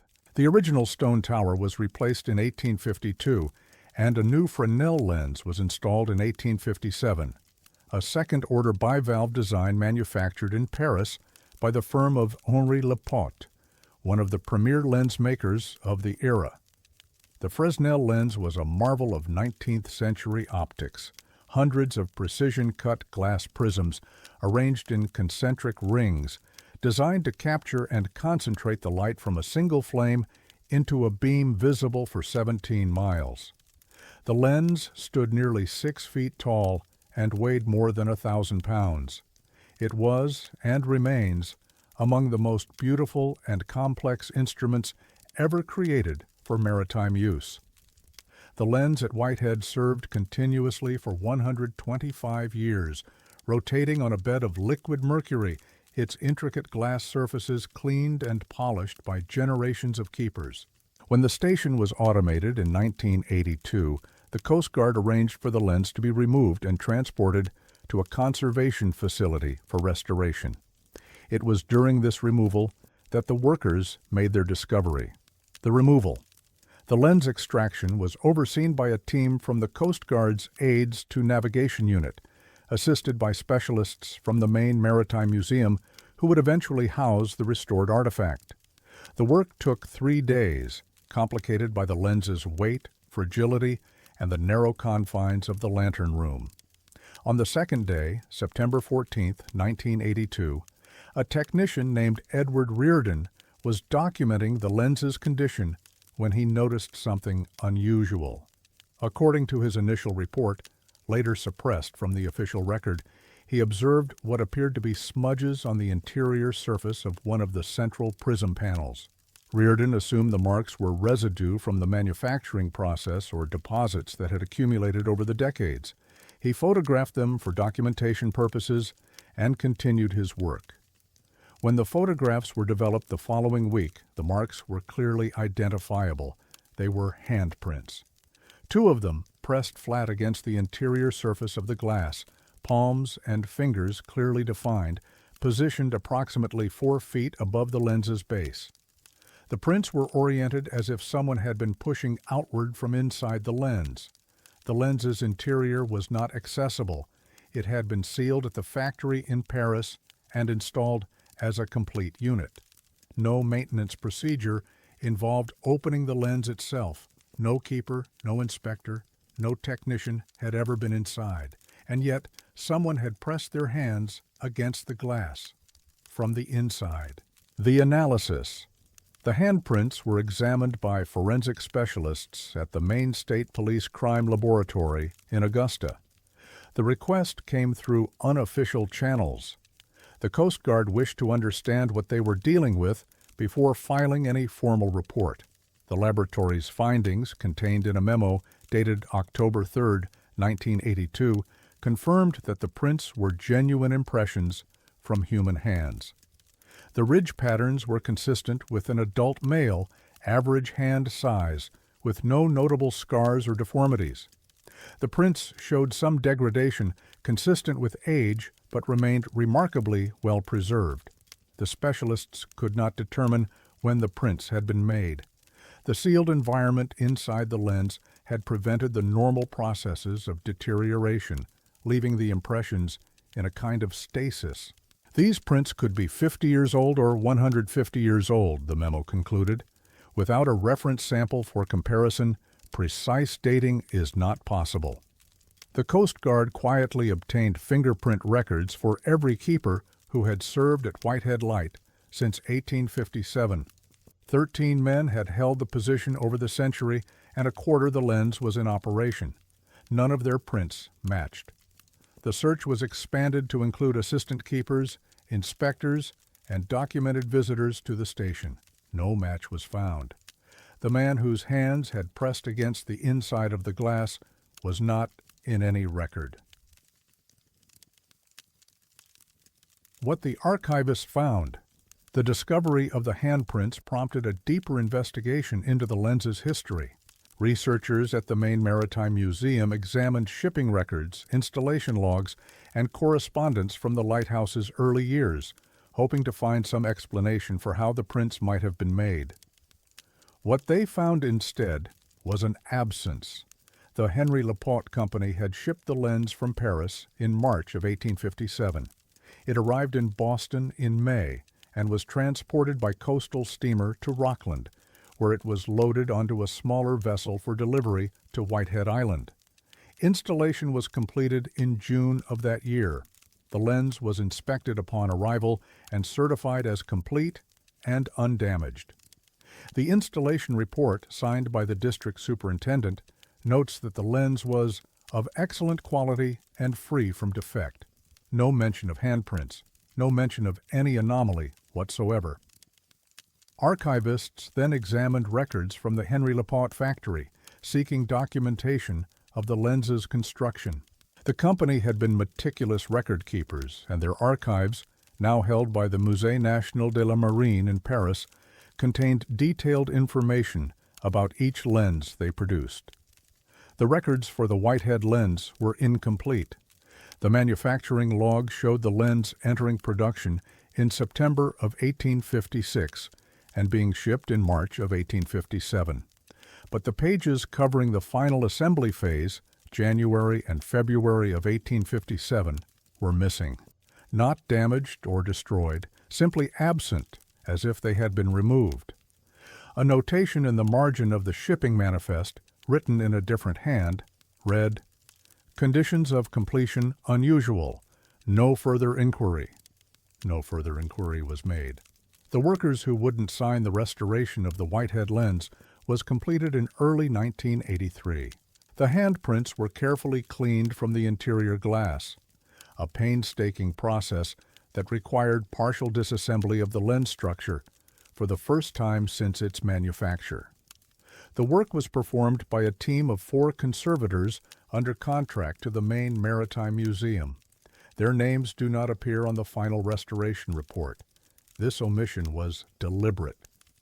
According to museum records, all 4 conservators requested that their names be removed from any documentation associated with the project.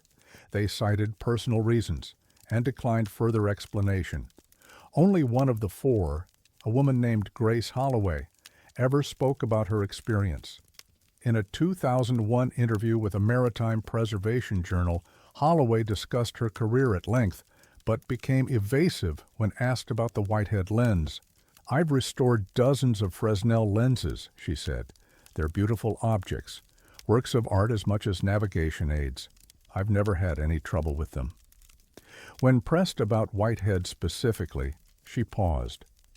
That one was different. From the moment we started disassembly, something felt wrong. The glass was cold, colder than it should have been, even accounting for storage conditions. And when I was working on the interior panels, the ones with the prints, I could have sworn the glass was vibrating, not from anything mechanical, more like a hum, a resonance. She stopped. I cleaned those prints myself. It took hours, and the whole time I had the strangest feeling, like I was erasing something that didn't want to be erased, like I was taking away the only proof that someone had been there. Holloway declined to elaborate further. "I don't talk about that job," she said. "None of us do. We agreed, when it was over, that we wouldn't. Some things are better left alone." The question no one asks. The Whitehead lens is now displayed at the Maine Maritime Museum in Bath. It occupies a place of honor in the Lighthouse exhibit, illuminated from within by electric bulbs that mimic the warm glow of the original oil flame. Visitors can walk around it, admiring the intricate prism work, reading about its history and significance. The interpretive materials do not mention the handprints. Museum staff, when asked, acknowledged that the prints existed but declined to discuss them in detail. The official position is that the marks were likely manufacturing artifacts, impressions left by workers during the assembly process in Paris. This explanation is unsatisfying for several reasons. First, the Henry Lapote Company used gloves and specialized tools during lens assembly. Direct hand contact with the glass surfaces would have been forbidden, as oils from human skin could damage the optical clarity. Second, the prints were on the interior of a sealed panel that, according to all records, was never opened after leaving the factory. If a worker had somehow left prints during manufacturing, they would have been on the exterior, not pressed against the inside. Third, there is the matter of the print's orientation. They were positioned as if someone inside the lens had been pushing outward, trying perhaps to escape. No one asks how a person could have gotten inside a sealed lens. No one asks why the factory records from January and February of 1857 are missing. No one asks whose hands they were. What remains? The lantern room at Whitehead Light is empty now. The station was automated in 1982, the same year the lens was removed, and the towers no longer regularly staffed. A modern optic, plastic and LED, functional but graceless, has replaced the beautiful instrument that once turned there. But volunteers who maintain the lighthouse occasionally report something odd. On certain nights, when the conditions are right, they say the interior of the lantern room feels occupied, not in a threatening way, more like the presence of someone waiting, someone patient. A caretaker named Philip Farrell, who helped restore the keeper's dwelling in 2008, described the sensation in an interview with a local newspaper. "I was up in the tower one evening, just checking the windows, and I felt like I wasn't alone. I turned around and of course there was no one there, but for just a second I could have sworn I saw something on the glass. On the window, where the old lens used to be." He hesitated. "It looked like a handprint, just for a moment. Then it was gone." Farrell laughed, dismissing the experience as a trick of light. But he stopped volunteering at Whitehead soon after. Whitehead Light Station remains an active aid to navigation, maintained by the Pine Island Camp. The original Fresnel lens is displayed at the Maine Maritime Museum in Bath, Maine. The restoration report lists no individual conservators by name. The handprints were documented and photographed before removal. The photographs are not on public display. The prints matched no one on record. The factory records remain incomplete. The lens was sealed for 125 years. Someone was inside. Someone pressed their hands against the glass, pushing outward, trying to be seen, trying to get out. And for 125 years, no one knew they were there. Now the prints are gone, cleaned away, erased. But the question remains, whose hands, and what happened to the rest of them?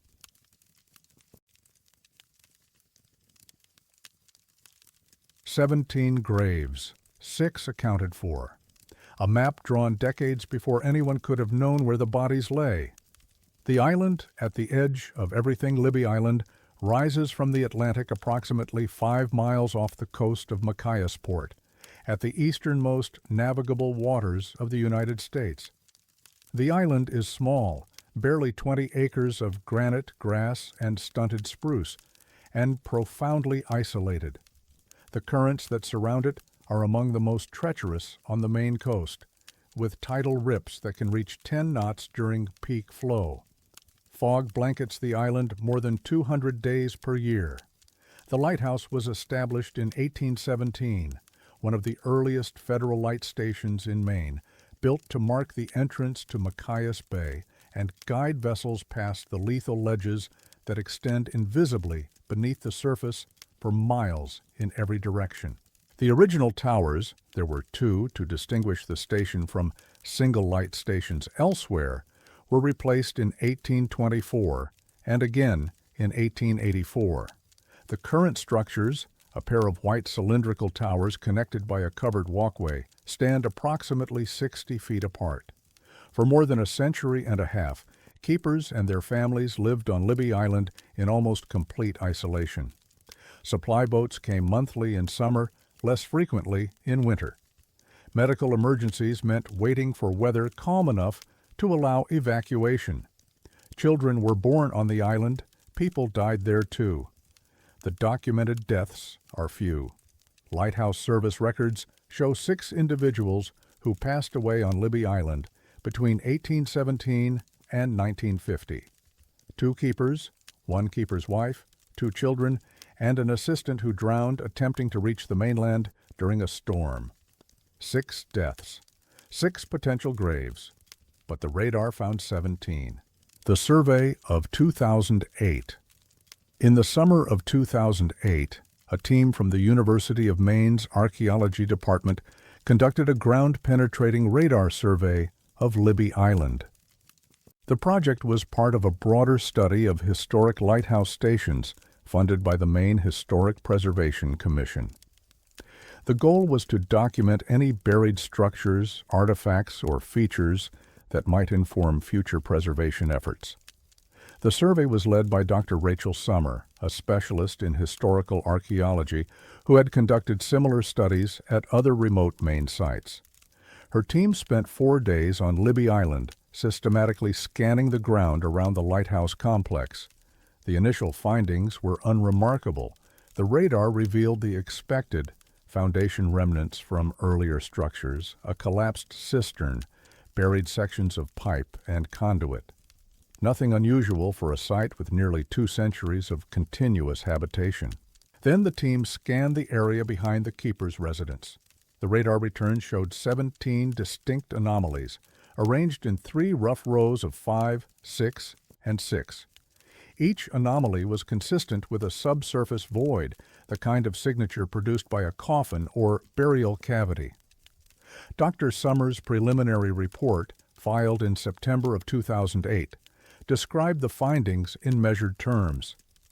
Ground-penetrating radar has identified 17 probable burial sites in a previously undocumented location approximately 40 meters northwest of the keeper's residence.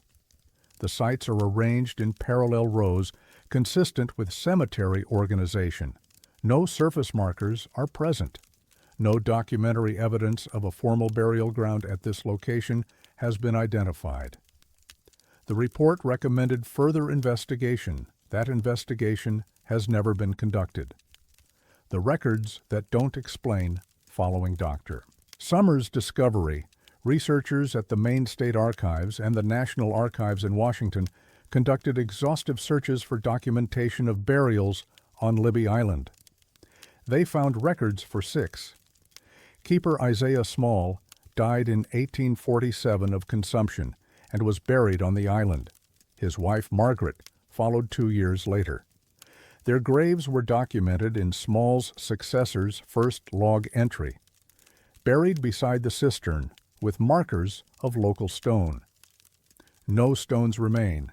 2 children, a boy of 3 and an infant girl, died during a fever outbreak in 1869. They were buried near the North Foundation, according to the keeper's log. A keeper named Horace Grindle died in 1891 after a fall from the tower. His body was eventually removed to the mainland, but initial interment on the island was noted in Coast Guard records. The sixth documented death was that of assistant keeper Jonas Pendergast, who drowned in 1907. His body was recovered and buried on Libby Island because weather prevented transport to Machiasport for 3 weeks. 6 deaths, 6 potential graves, 11 remain unaccounted for. No shipwreck records indicate survivors landing on Libby Island and subsequently dying there. No epidemic or disaster in the region's history correlates with multiple burials at the station. No keeper's log, inspector's report, or private correspondence mentions additional interments. The 11 bodies, if bodies they are, appear in no official record. The map in the floorboards. The keeper's residence on Libby Island was abandoned in 1974 when the station was automated. The building has stood empty since, deteriorating slowly in the salt air and fog. Occasional maintenance visits have prevented complete collapse, but the interior has not been systematically examined since the last keeper departed. In 2010, 2 years after Dr. Summers' survey, a team from the American Lighthouse Foundation visited Libby Island to assess the keeper's residence for possible stabilization. Among the team was a volunteer named Theodore Marsh, a retired carpenter from Ellsworth who specialized in historic building preservation. Marsh was examining the condition of the ground floor floorboards when he noticed that one board near the northeast corner was slightly raised. He lifted it to check for water damage beneath. Under the board, pressed flat against a joist, was a folded piece of paper. The paper was yellowed and brittle, but largely intact, protected from moisture by its position between the floor and the underlying stone foundation. Marsh unfolded it carefully. It was a map, hand-drawn in dark ink. The map depicted Libby Island in rough but recognizable form. The lighthouse towers were marked, as were the keeper's residence, the fog signal building, and the boat landing. In the area behind the residence, the same area where Dr. Summers' radar had detected the graves, 17 small rectangles were drawn in 3 rows. Each rectangle was marked with a number, 1 through 17. At the bottom of the map, in the same hand, was a date, October 14, 1932. No explanation, no names, no indication of who had drawn it or why. Just 17 rectangles in the exact positions where the radar, 76 years later, would find the graves. The keeper of 1932 records show that the keeper at Libby Island in October of 1932 was a man named Douglas Renwick. He had served at the station since 1929 and would continue until 1941, when he transferred to a lighthouse closer to the mainland. Renwick's logbooks from that period are preserved in the National Archives. They are unremarkable: weather observations, equipment maintenance, vessel sightings. His handwriting is neat and consistent, matching the style of entries from other keepers of the era. The handwriting on the map has never been formally compared to Renwick's logs. But Dr. Summer, who examined the map in 2011, noted that the draftsmanship suggested someone with experience, possibly a keeper accustomed to making detailed records. "The map is accurate," she said in an interview. "Whoever drew it knew the island well. The proportions are correct. The landmarks are precisely placed. This wasn't sketched from memory by a casual visitor. This was made by someone who lived there." Researchers attempted to locate descendants of Douglas Renwick to learn more about his time on Libby Island. They found a granddaughter living in Machias who agreed to speak on condition of anonymity. She knew little about her grandfather's lighthouse service. He had rarely discussed it. "He kept things from those years," she said, "old photographs, a few letters, but he never talked about Libby Island. My mother asked him once why he left, and he said the island had too many secrets. She thought he was joking. Now, I'm not sure." The granddaughter did not know about the map until researchers told her of its existence. "That sounds like him," she said quietly. "He was a careful man. If he knew something was there, he would have documented it. But if he didn't want anyone to know, he would have hidden the documentation. She paused. The question is why? Why would he draw a map of graves and then hide it under the floor? The pattern that matches nothing. Archaeological consultants who examined photographs of the map noted something unusual about the arrangement of the 17 rectangles. They were not organized according to any standard cemetery practice. Traditional burial grounds in New England follow predictable patterns, rows oriented east to west, with headstones at the eastern end, following Christian tradition. Family plots are often clustered. Graves of different periods show different spacing and alignment. The graves on Dr. Summers' radar and on Renwick's map follow none of these conventions. The 3 rows are oriented north to south. The spacing between graves is irregular, some nearly touching, others separated by several feet. The pattern is deliberate but does not correspond to any documented burial tradition in Maine, New England, or elsewhere in the United States. Dr. Albert Fitch, a specialist in mortuary archaeology at Boston University, reviewed the layout in 2012. "It's not random," he said. "Someone planned this arrangement.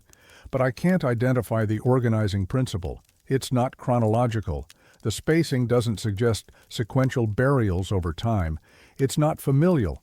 There's no clustering that would indicate related individuals.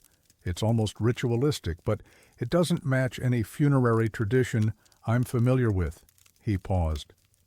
"If I had to speculate, I would say these burials were made all at once or within a very short period, and they were made by someone following rules that we don't understand."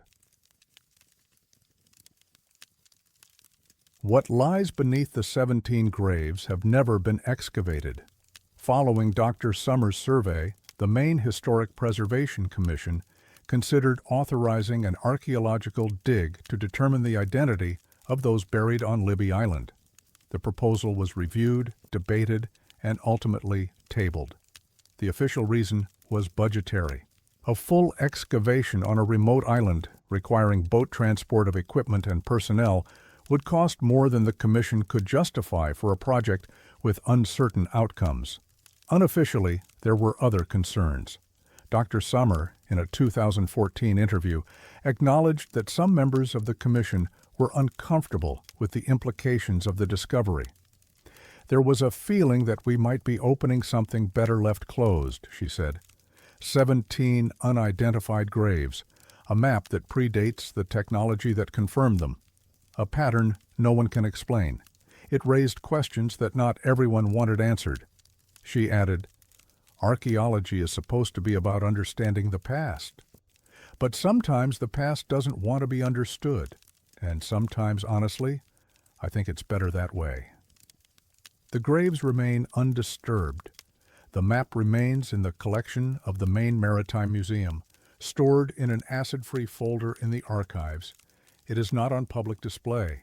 The keeper's residence on Libby Island continues to deteriorate. No plans for restoration have been announced. What the island keeps Libby Island Light Station was automated in 1974. The towers remain active, their modern optics flashing through the fog as they have for more than 200 years. The island is now part of the Maine Coastal Islands National Wildlife Refuge and is closed to casual visitors. Researchers who have traveled to Libby in recent years describe it as a place of profound stillness. The fog muffles sound. The isolation is absolute.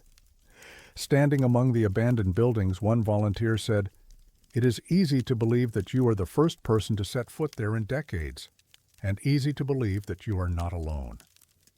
The 17 graves lie in their rows behind the keeper's residence. No markers indicate their presence. No names identify those who rest there.